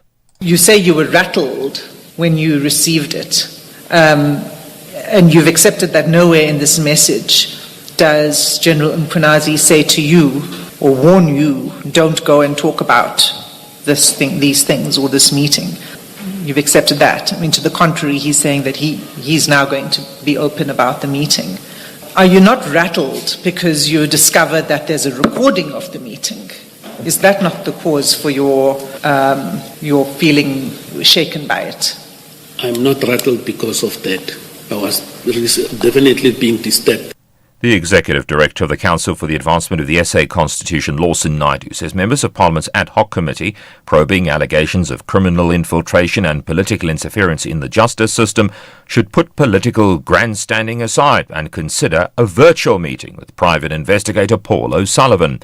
Naidu's described O'Sullivan as a key witness and has suggested that MPs look into having an online meeting with him. But we know that he's out of the country at the moment. We also know from his statements that he's not going to do that. But in some respects, that's an option that Parliament has up its sleeve.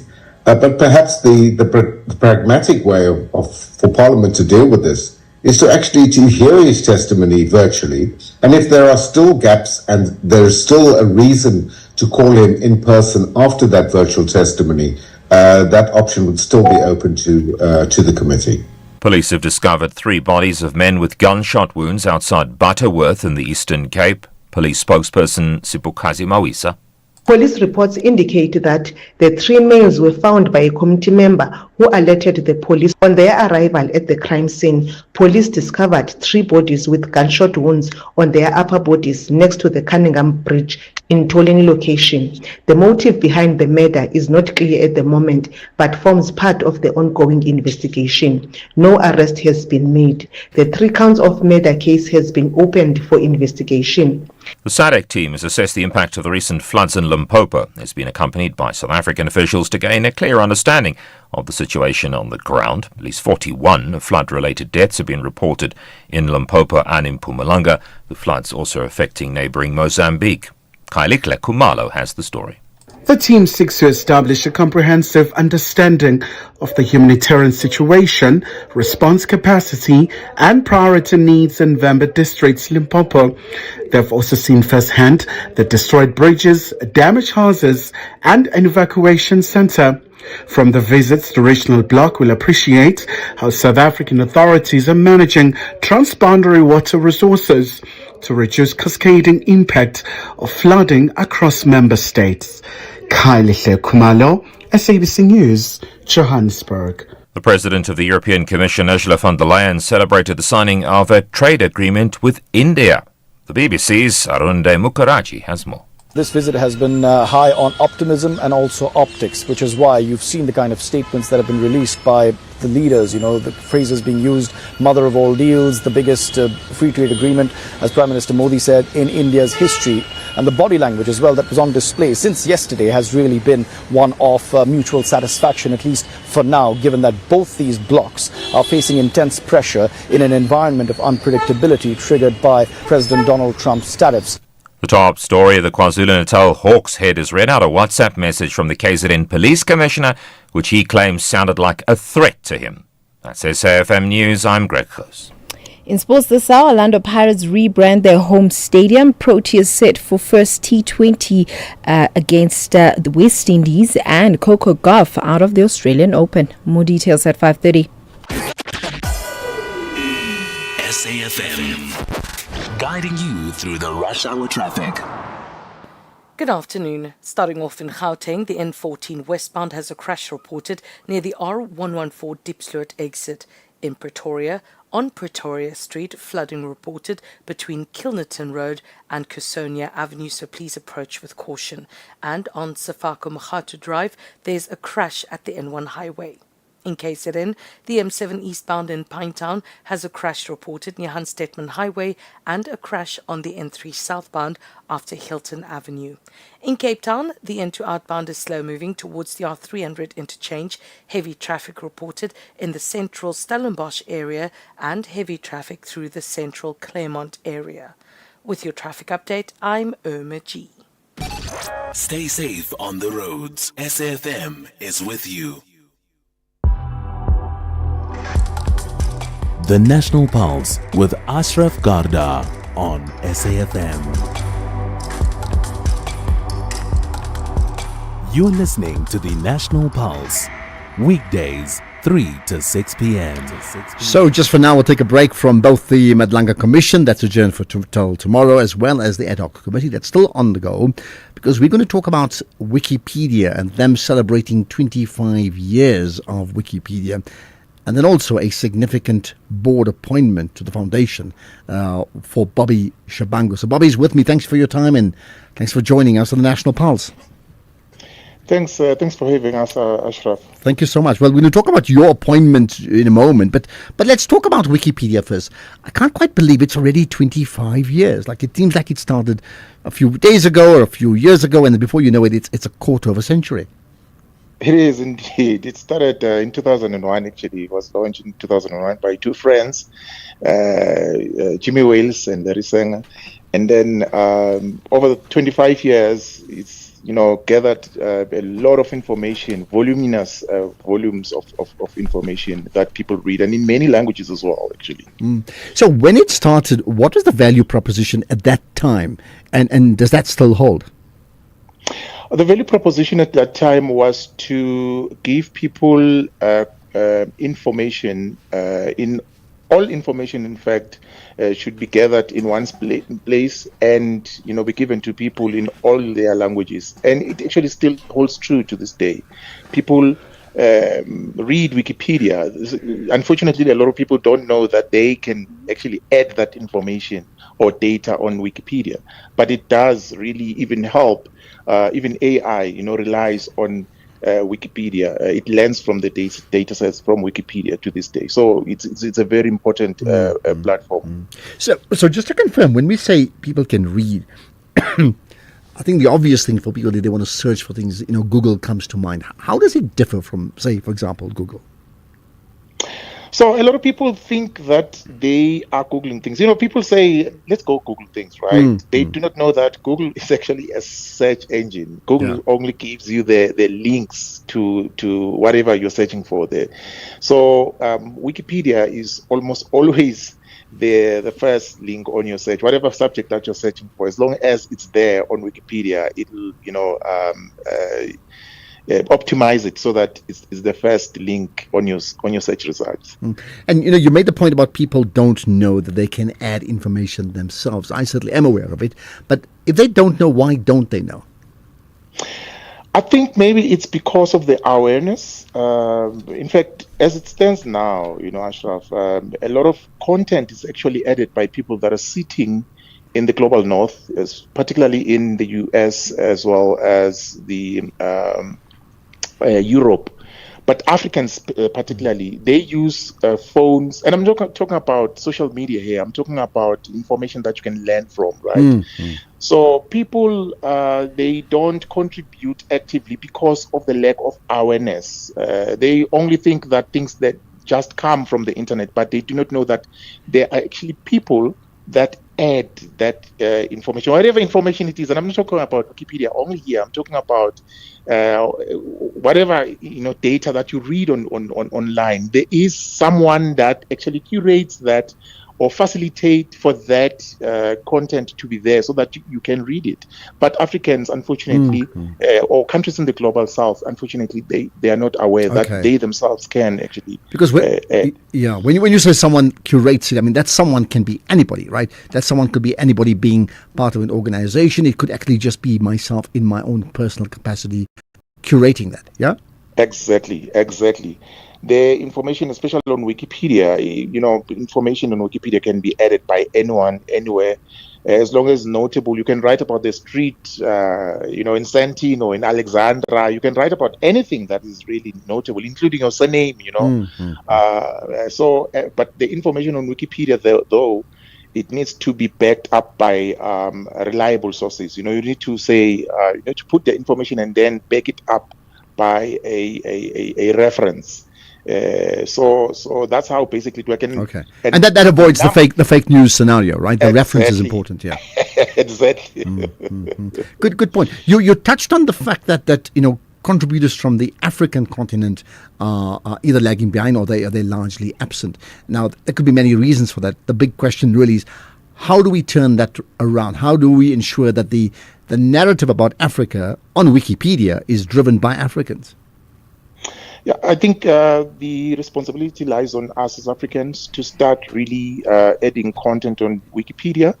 One of the things that I'm doing right now is raise that awareness, myself and yourself, through radio. But the other thing that we normally do is to go around and partner with, institutions like galleries, libraries, archives, and museums, and academic institutions, where we run edit workshops, where we teach people how to add content on Wikipedia. But the important thing is, you will not break Wikipedia. Don't be scared to add whatever it is that you feel that needs to be there on Wiki. Just go there, look at the interface. You will see on the top right-hand corner, it says, edit, click that, and then after that, add that information that you want to add, and it'll be there. I'm just thinking as we talk, there's like a whole legion of listeners saying, goodness, I don't do it enough. I must do it. So I think the challenge to all of them is like, come on, why are you not contributing to Wikipedia when it's an open source platform for them to do just that, right?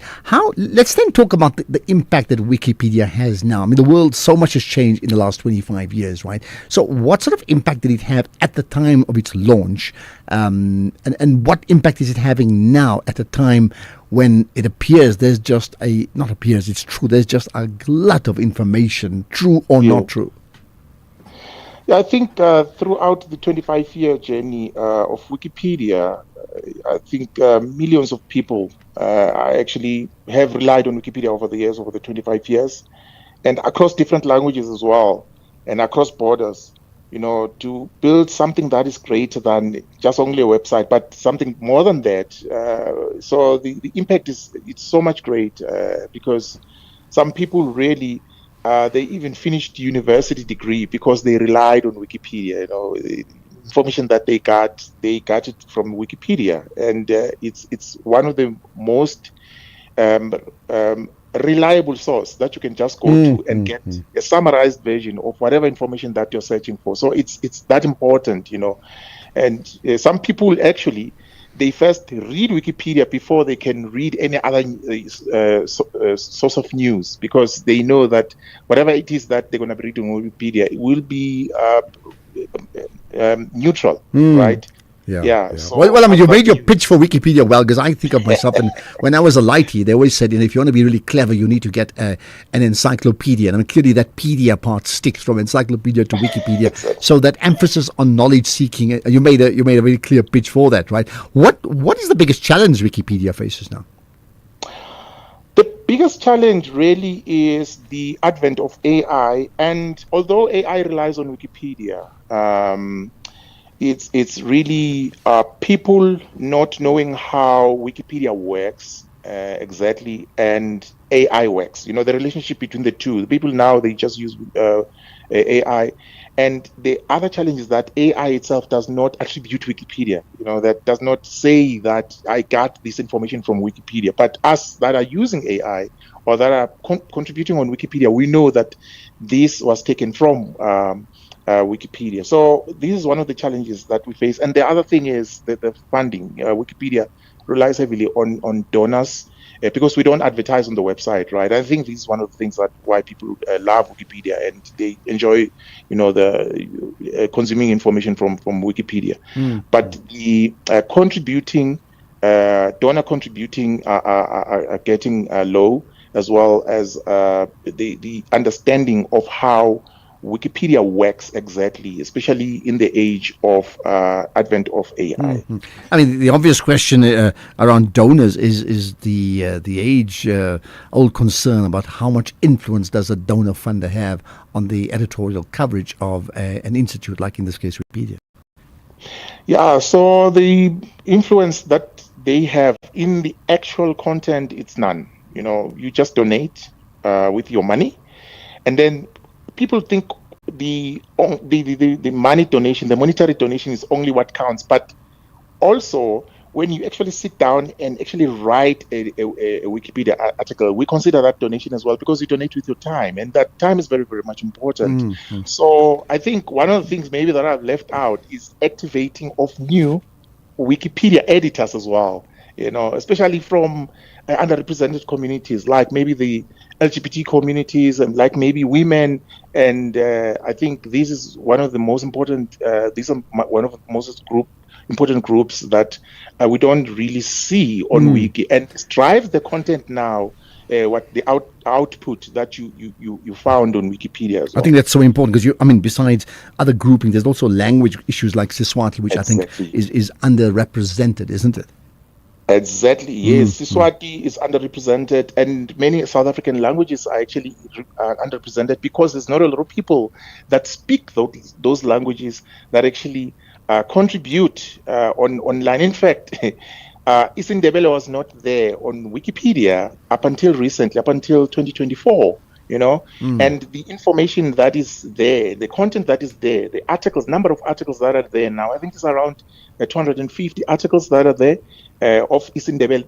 They represent the whole body of isiNdebele, which is nothing. Absolutely, in the entire, which is nothing when you compare to the English Wikipedia that has over 7 million articles. You know, so.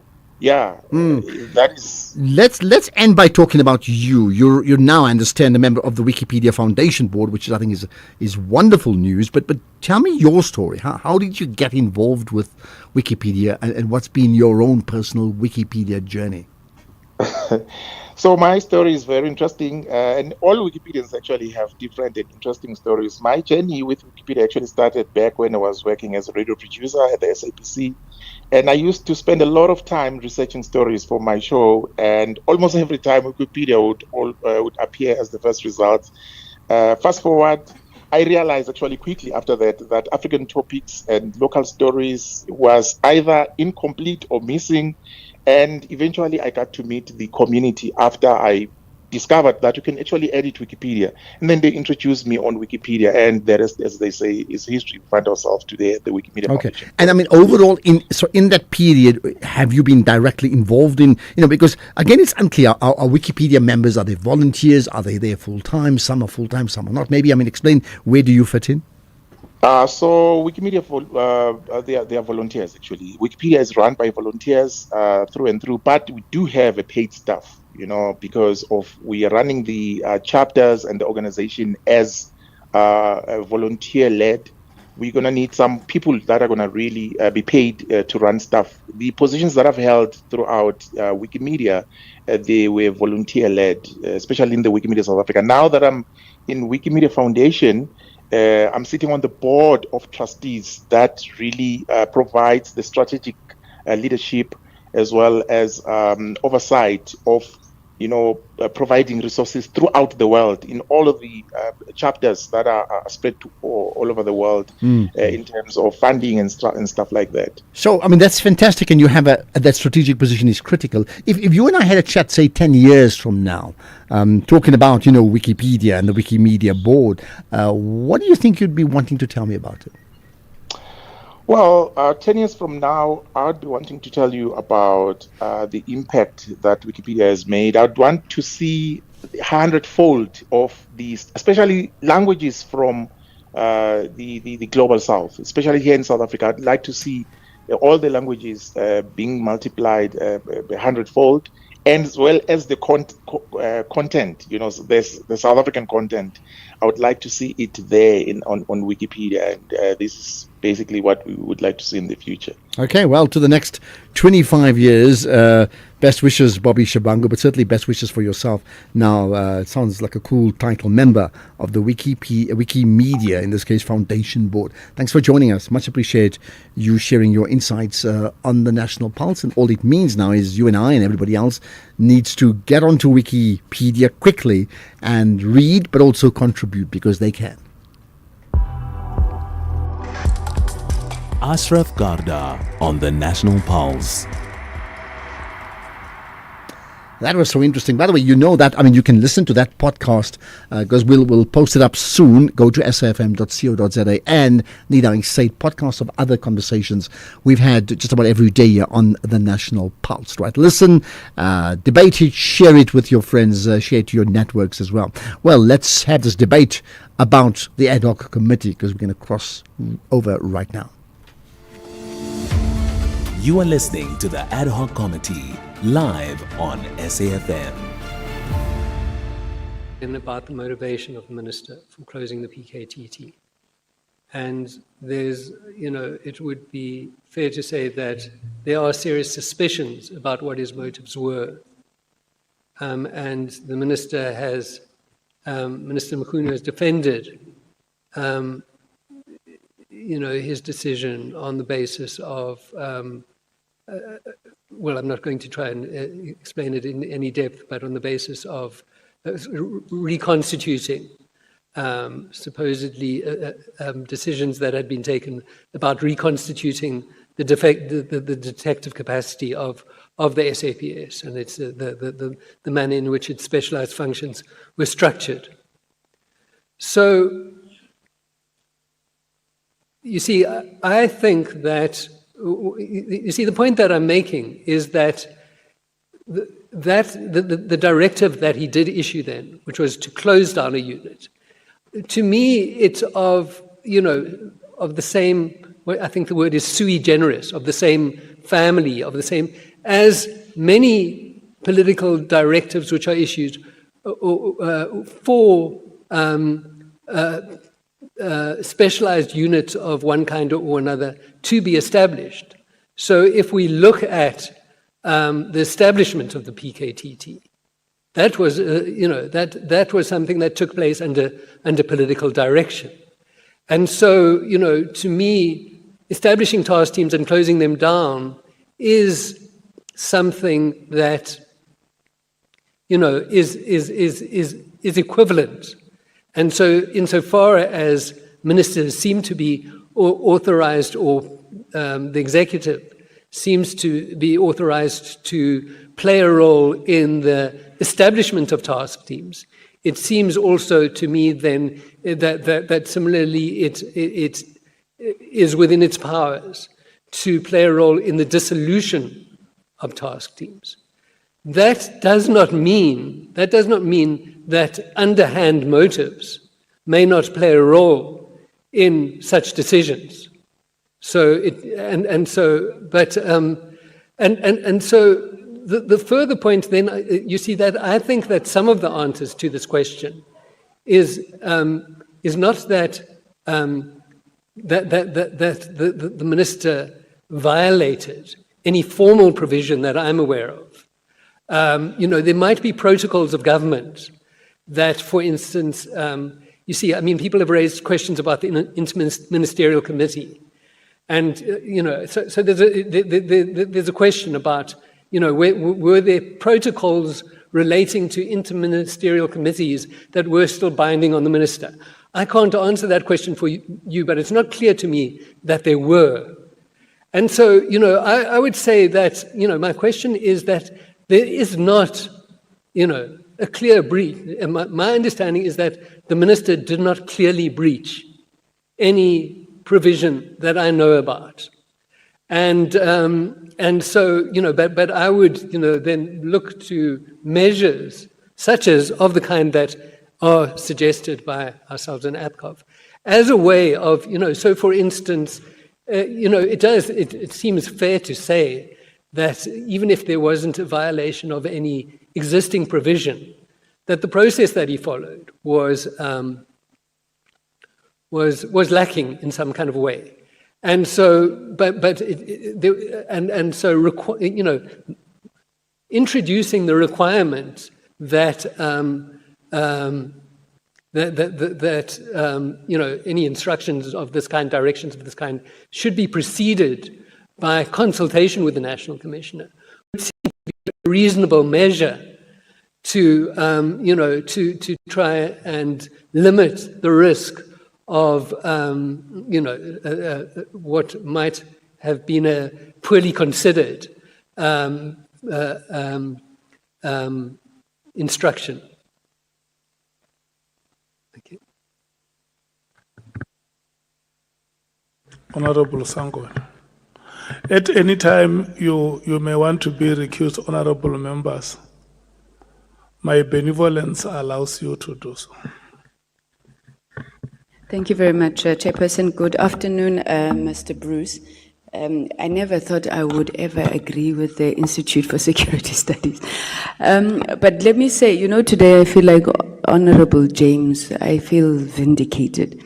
Not because, and I want to put this on record, not because it's in defense of Minister Mkhunu or anything of that nature.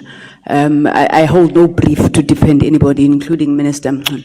But I've always held a view that there is no way, and I mean, a lot of the time it's been a lone view, including in my party, there's no way a political principal can be given authority over a department, exercise oversight, and then is not able to give a direction, and I think your arguments that speak to some of those matters, I agree with you insofar as we don't know the motive. I agree with you on issues of process, but most importantly, I agree with you on recommendations which say that we must be able to delineate what we regard as strategic, what we regard as operational, and people must not just throw those words around, and then they're not able to explain it. So thank you so much for that submission.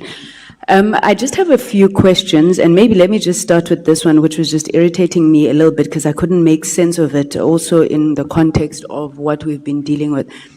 You said at some point that political leaders, please, I'm paraphrasing, so you'll tell me if I'm wrong. Political leaders tend to appoint as police people who are politically aligned with them. Now, at face value, there's probably nothing wrong with that statement, but I'm keen to find out what you base it on. Whether you're talking generally or you are referring to the South African situation. Over the last couple of months when we've been, engaging with these generals, none of them, for example, as far as I know, are members of the African National Congress, which has been the governing party. They don't come from there. So what do you base that on? What is your thinking around that? And then let me give you a second question so that when I come back for my third and fourth, I don't come back again. You've argued that Section 2072 creates this dangerous gray area around ministerial directions. Now, having read that section, what consideration have you given to how it may be better phrased in order to deal with this ambiguity while seeking to maintain, I suppose, what the intent of the legislators would have been in that case? Thanks, Mr. Bruce.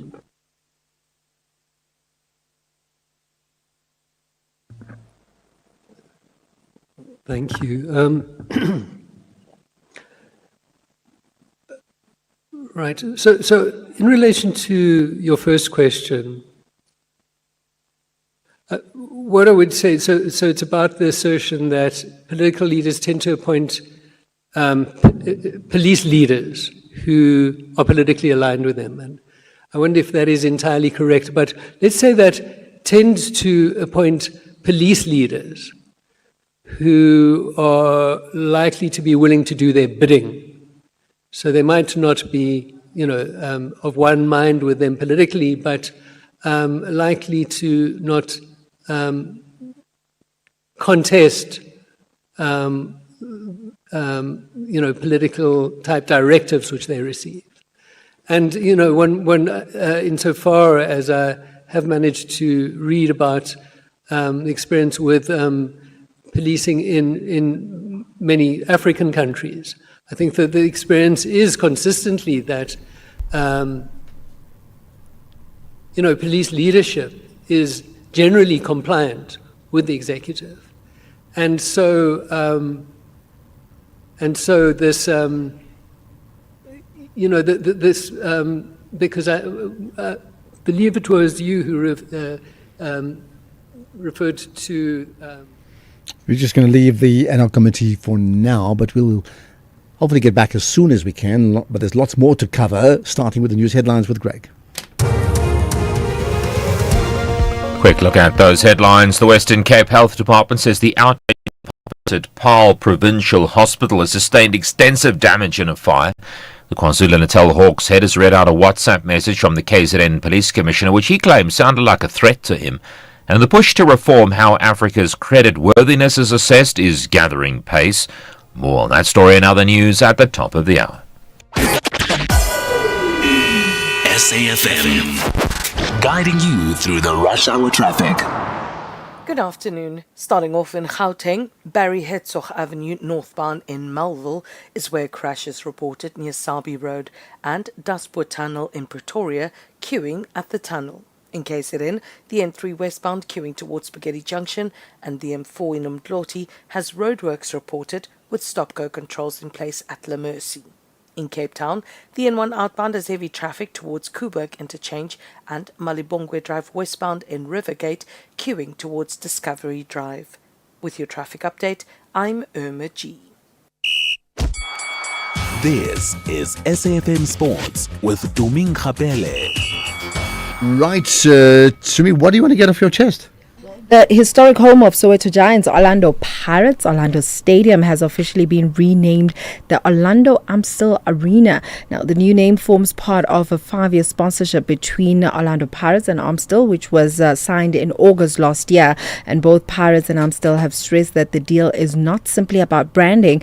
Instead, it's about enhancing the matchday experience, investing in quality, and creating moments that bring people together. In the meantime, Sekhukhune United coach Eric Tinkler says that he's baffled by calls for his Mamelodi Sundowns counterpart Miguel Cardoso to be sacked. Fans booed Cardoso on Friday night after Sundowns were held to a 2-2 draw in their CAF Champions League group stage clash against Al Hilal at Loftus Versfeld, and ahead of Downs Betway Premiership encounter against Sekhukhune United at Peter Mokaba Stadium tonight.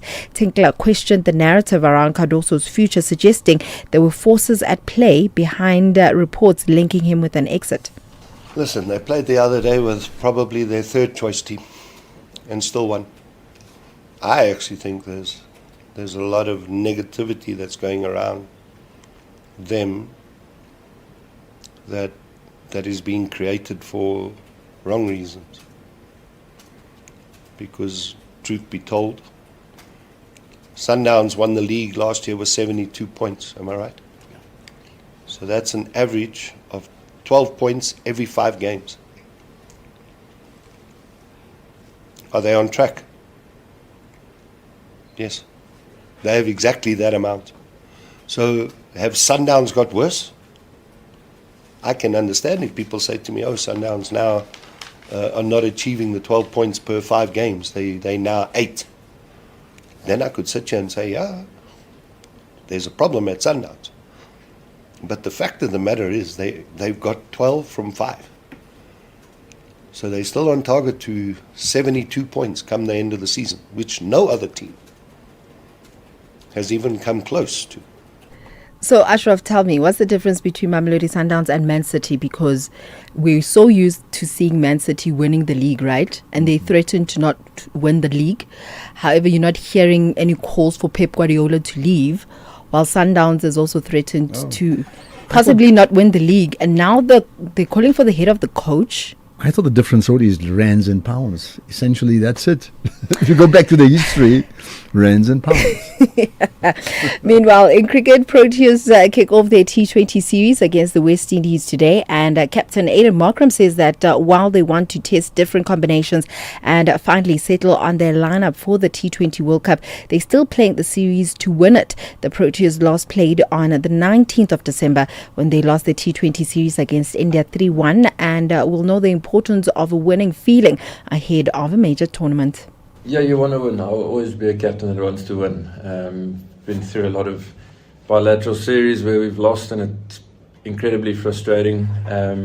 You do have to understand where we're at currently and what's to come, and try get guys in a series like this where hopefully in the World Cup they find themselves playing similar roles, entering the game at the most accurate times, if you can say.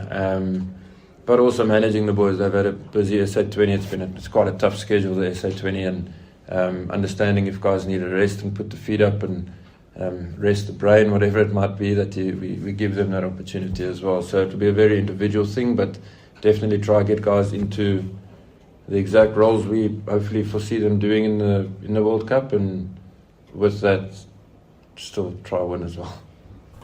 Meanwhile, in rugby, Springbok coach Rassie Erasmus has confirmed that attack coach Tony Brown will remain committed to South Africa until the end of his contract in 2027. Brown has been open about his ambition to coach New Zealand one day, but Erasmus stressed that he will not leave before his current deal expires. And Elina Svitolina says that she hopes a stunning upset of third seed Coco Gauff at the Australian Open today will bring a little light to her fellow Ukrainians. This is during a better winter under attack by Russia. The 31-year-old upset the American Gauff 6-1, 6-2 and has now set up a clash against world number one Arina Sabalenka. In terms of motorsport, Formula One's new rules era officially began in Barcelona as 7 teams hit the track for the opening day of 2026 closed shakedown week. Mercedes, Red Bull, Racing Bulls, Haas, Alpine, rebranded Audi and newcomers Cadillac all ran behind closed doors at the circuit, and teams are permitted 3 days of running across the 5-day test with the emphasis on reliability rather than outright speed, as all new cars and engines make their debut. That's it from my side. I'll be back again tomorrow. Thank you. Then we'll talk more about get used to the name. What's it? Orlando Amstel Arena. Yeah. The leader of the country trusts their top-of-the-range plan will silence 2016 champions. However, Masandawana say they will delight Cabo Yellow fans. This is the CAF Champions League. Do not miss out on Al Hilal Sports Club versus Mamelodi Sundowns on Friday, 30 January at 8:30 p.m. live on SABC Plus and SABC2. Proudly brought to you by SABC Sport.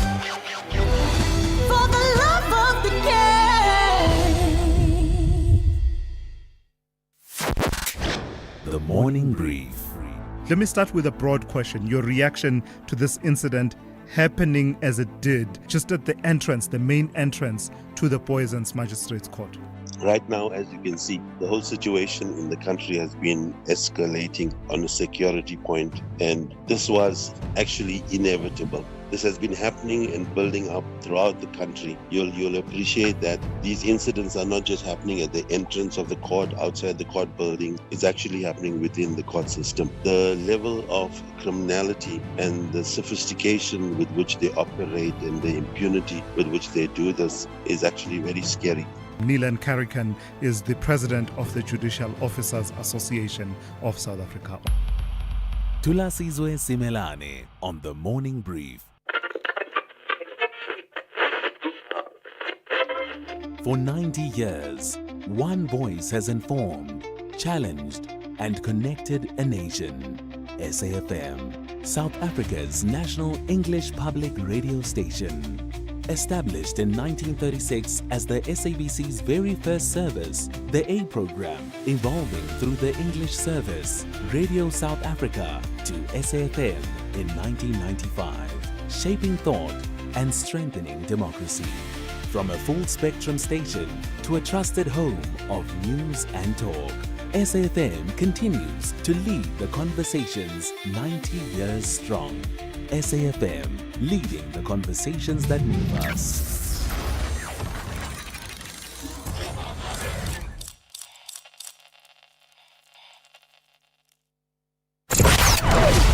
Economic news on SAFM. Facts and figures you can count on.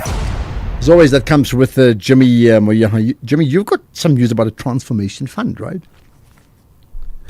Good afternoon, Ashraf. Good afternoon to the listeners. Yes, we are going to be taking a look at some of the latest developments that we've been keeping an eye on.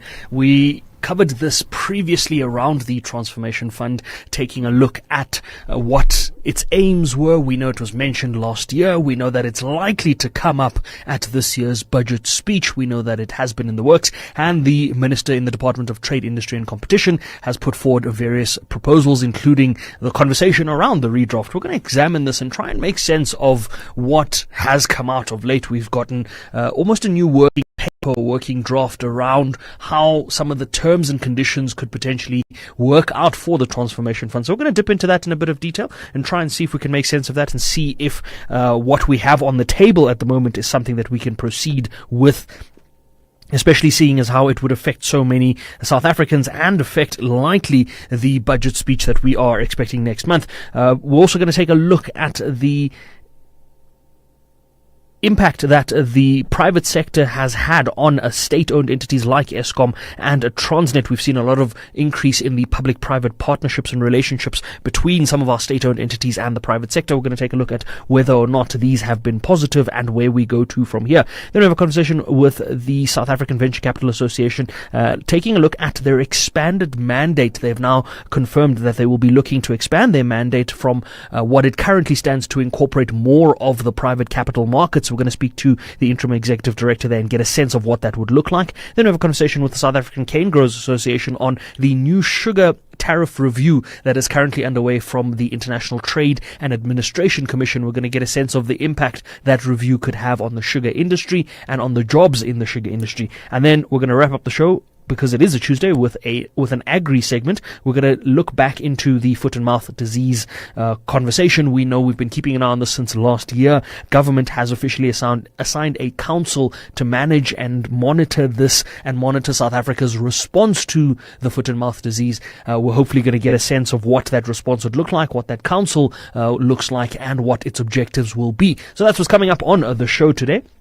Before we part ways, a quick sense of what has been moving around in the markets. I'm happy to say that the rand is still below 16 rand against the US dollar, ever so slightly at 15 rand 98. Still below 22 rand against the British pound, just over 19 rand against the euro, and at 11 rand and 14 cents against the Australian dollar. It's been more of the same on the part of commodity prices. The Brent crude price $66.18 a barrel. The gold price still above $5,000 a fine ounce. Silver still above $100. A platinum still above 2,500. Palladium is now back below $2,000 a fine ounce at 1,915. Interestingly enough, platinum and palladium not having the best days. If we look at the platinum pricing, it was closer to $3,000 a fine ounce yesterday, around the $2,800 mark. So a very, very bad day for those two commodities in particular. That led to resource stocks being down 3.9% on the day's trade. Industrials up 1.1% and financials up almost 2/3%. But the all share was down almost 1%, and the top 40 was down almost 8%. We're going to look at these and other market movements. I don't know if we are too soon to say that this is the end of the cycle or if it's just a bit of profit taking. We're going to dissect that in a bit more detail with our market analyst. We've got Chantal Marks of FNB Wealth and Investments joining us on markets a little later on. If we look at international markets before we go, all of them were in the green with the exception of the Dow in the US that's in the red at the moment. But the biggest winner in Asian markets was by far the Hang Seng in Hong Kong, up about 1.2%. The Nikkei wasn't too far behind, about 0.85% to the green. But if we look at European markets, the FTSE in London up 0.7%. As I said, we're going to be back just after the 6 p.m. news with more on these market movements and the other news. But for now, back to you, Ashraf. Perfect. Enjoy your show, 6 to 7 on SAFM. Wherever you are in the world, SAFM 104 to 107 is accessible. We're also streaming live on Facebook, X, and YouTube at SAFM Radio. We acknowledge and appreciate everyone tuning in and watching our streams. Stay with SAFM 104 to 107 as we bring you commission live, breaking stories, and thought-provoking lectures. SAFM, leading the conversations that move us. Right, so January is for intention setting, less noise, more meaning, so say yes. Yes to beauty, yes to culture, yes to slowing down, and yes to the Montreux Jazz Festival in Franschhoek, where Montreux meets Africa with curated global and African music in an intimate setting. Don't miss it. Get your Tickets at the end of January, and make this your yes moment. So the Montreux Jazz Festival, Franschhoek, say yes. I can tell you now, just by the way, just Franschhoek. What does it mean, literally? The corner of France, I think it is. It is one of the most beautiful places in South Africa, about an hour outside of Cape Town, right? Okay, get to the website, which is www.mjfsa.com.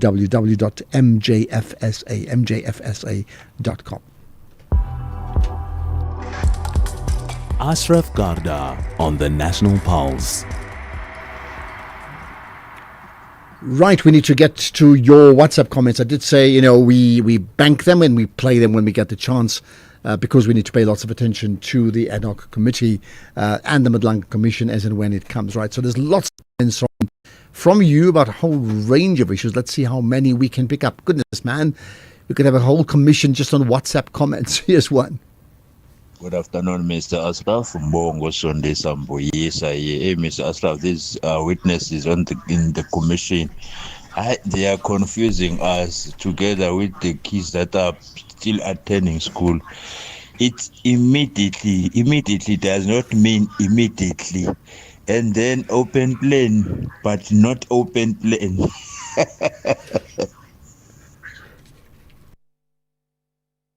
Well, there we are. I hear what you're saying, and I thought it was quite fascinating, that debate about what open plan means. Good afternoon, Ashraf. I'm Takatawa in Mangwevi in Landi location. Only the South African government can allow this nonsense to happen in this country. Ashraf, our people are vulnerable and they are killed, attacked by these illegal miners. The government is folding arms. We are now told that we must leave the place where we stay because these people, they want to do this illegal mining without being washed. Government is folding arms. Oh, South Africa, really sometimes we will say it's better to go back to Egypt if we don't have a leader. Okay, oh my goodness. Ashraf, good afternoon, man. Flores from the beautiful winelands. Ashraf, I just cannot get over it. The police looking for donations in the form of K9s. This is so sad that they did not plan and foresee that there was going to be a shortage. What are they going to ask next from the public? Guns, ammunition. The criminals already have more guns and ammunition than the police, so they might have well asked for those type of donations as well. Have a good job, bye. Okay, that gave me a chuckle, I can tell you now, but it's serious, isn't it? Afternoon, Ashraf. You're speaking to Sfiso in Devon. It's pain what I've heard today that the state opened a case against March and March, Operation Tutula and the MKP. It makes me to laugh. We are go back to the apartheid system, whereby the apartheid government, when you fight for your rights, they will arrest you. Then now this state using constitution which is favoring them, because now they want to suppress the South African to do not fight for their rights in their country. I'm so shocked this government of ANC defending people who are here illegally, and they want them to stay here because when South African fight, they go to the court. Vote with their mind, South African. Forget about ANC anymore. ANC is not like South Africans. We mustn't vote in this organization anymore. You can fight your people, South Africans who fight for their rights. That is ridiculous. Stop. Vote ANC, please. Why do you think they're being charged? I mean, just from your perspective, why do you think they're being charged? Ashraf, I prefer the Madlanga Commission because it's led by people with the legal background and the knowledge of law. Unlike in the parliamentary committee there, most members there are just the political appointees from different political parties. That's why they even intimidate the witnesses. They complain about things like facial expressions, the gestures, and so on. Yet when people are nervous, some people would display such facial expressions. That's my view. Okay, that's an interesting one. Thank you. Interesting point that you bring up. I mean, that's why my question: which would you prefer, the Madlanga Commission or the ad hoc committee, in terms of who does it for you? Hello, Ashraf. Yeah, I've never had a worse witness other than this general today. He is worse than anyone I've ever had on the commission. He clearly is lying and being defensive, and he's very bad at it. If you are going to lie live on TV, be good at it. Practice your lies. He is just melting down there and lying and lying and lying and lying. Oh my goodness, this is Soviet. Keep it down. How do you practice your lies, as you call it? Impo in Randfontein. Hi, Impo. Hi, my brother, and how are you? Yeah, I'm good. Good to hear from you. Go for it. What do you want to say? No, I'm saying there's a guy who put a voice message that we should not vote for the ANC because people are open the cases. Yeah. I think we should always agree that Constitution is our supreme document. We all follow it. So if you are outside it, you can't put it to the ANC. Because the ANC also is subject to that. If they have to do something that is unheard of, they must also be taken through the same process. So I think that guy can't blame the ANC. He must blame the behavior of people. If they do wrong things and they go against the law, the law will prevail. Well, I mean, you're right, Impo. Therefore, my point is say, what do you think? Why were they charged? And I'm glad that you've brought this up because it gives a different perspective. And of course, the independence of our judiciary, I think, is very important too. So, Impo, thank you for that. Right, and there's more on the Madlanga Commission. Yeah, exactly. I would prefer the Madlanga Commission for professionalism, but for accountability, purposes, no, not at all. Because that report is handed over to the president, and you know what the president does. You sit on it and think about it. But the parliamentary committee, yes, I know it's going to be sort of dealt with in parliament. Accountability purposes, that one will really work out. But for professionalism, those guys are all about their parties. Andrew from Butterworth. Okay, all about their parties is what you say. Right, and there's more. Here's another. Hello, Ashraf. This is Tepiso. Like I said before, and I still maintain what I said, that I would prefer Madlanga because I feel that with Madlanga there is no bias, and also the legal minds are the ones who are asking questions from the legal perspective, as opposed to Parliament. We have seen instances of biasness. Like case in point last week, you can tell from the DA side, there were some members who were so lenient towards McBride. The questioning was not as harsh as compared to Commissioner Mkonazi. And also with the ANC, there's one member who's really, I guess maybe in Mkune's corner, if I may put it that way. So I really prefer Madlanga. If I'm bored, then I'll watch parliamentary. I'm sorry to say that. All right. Never apologize. If you're bored, you'll watch the parliamentary ad hoc committee. I wonder if you agree with that, between the two. Which one does it for you? Well, here's one. So Malanga from Lenasia wants to talk about Madlanga. Yeah, go for it. Hello. Ashraf, how are you? I'm good indeed. Right. What's your point? Afternoon to the listeners. Madlanga Commission, they don't play there, Ashraf. You think you can play around it and come with all sorts of lies. The lady there, Balo in Kumal and Madlanga, there you don't play here. There is Madlanga, there is Angarani.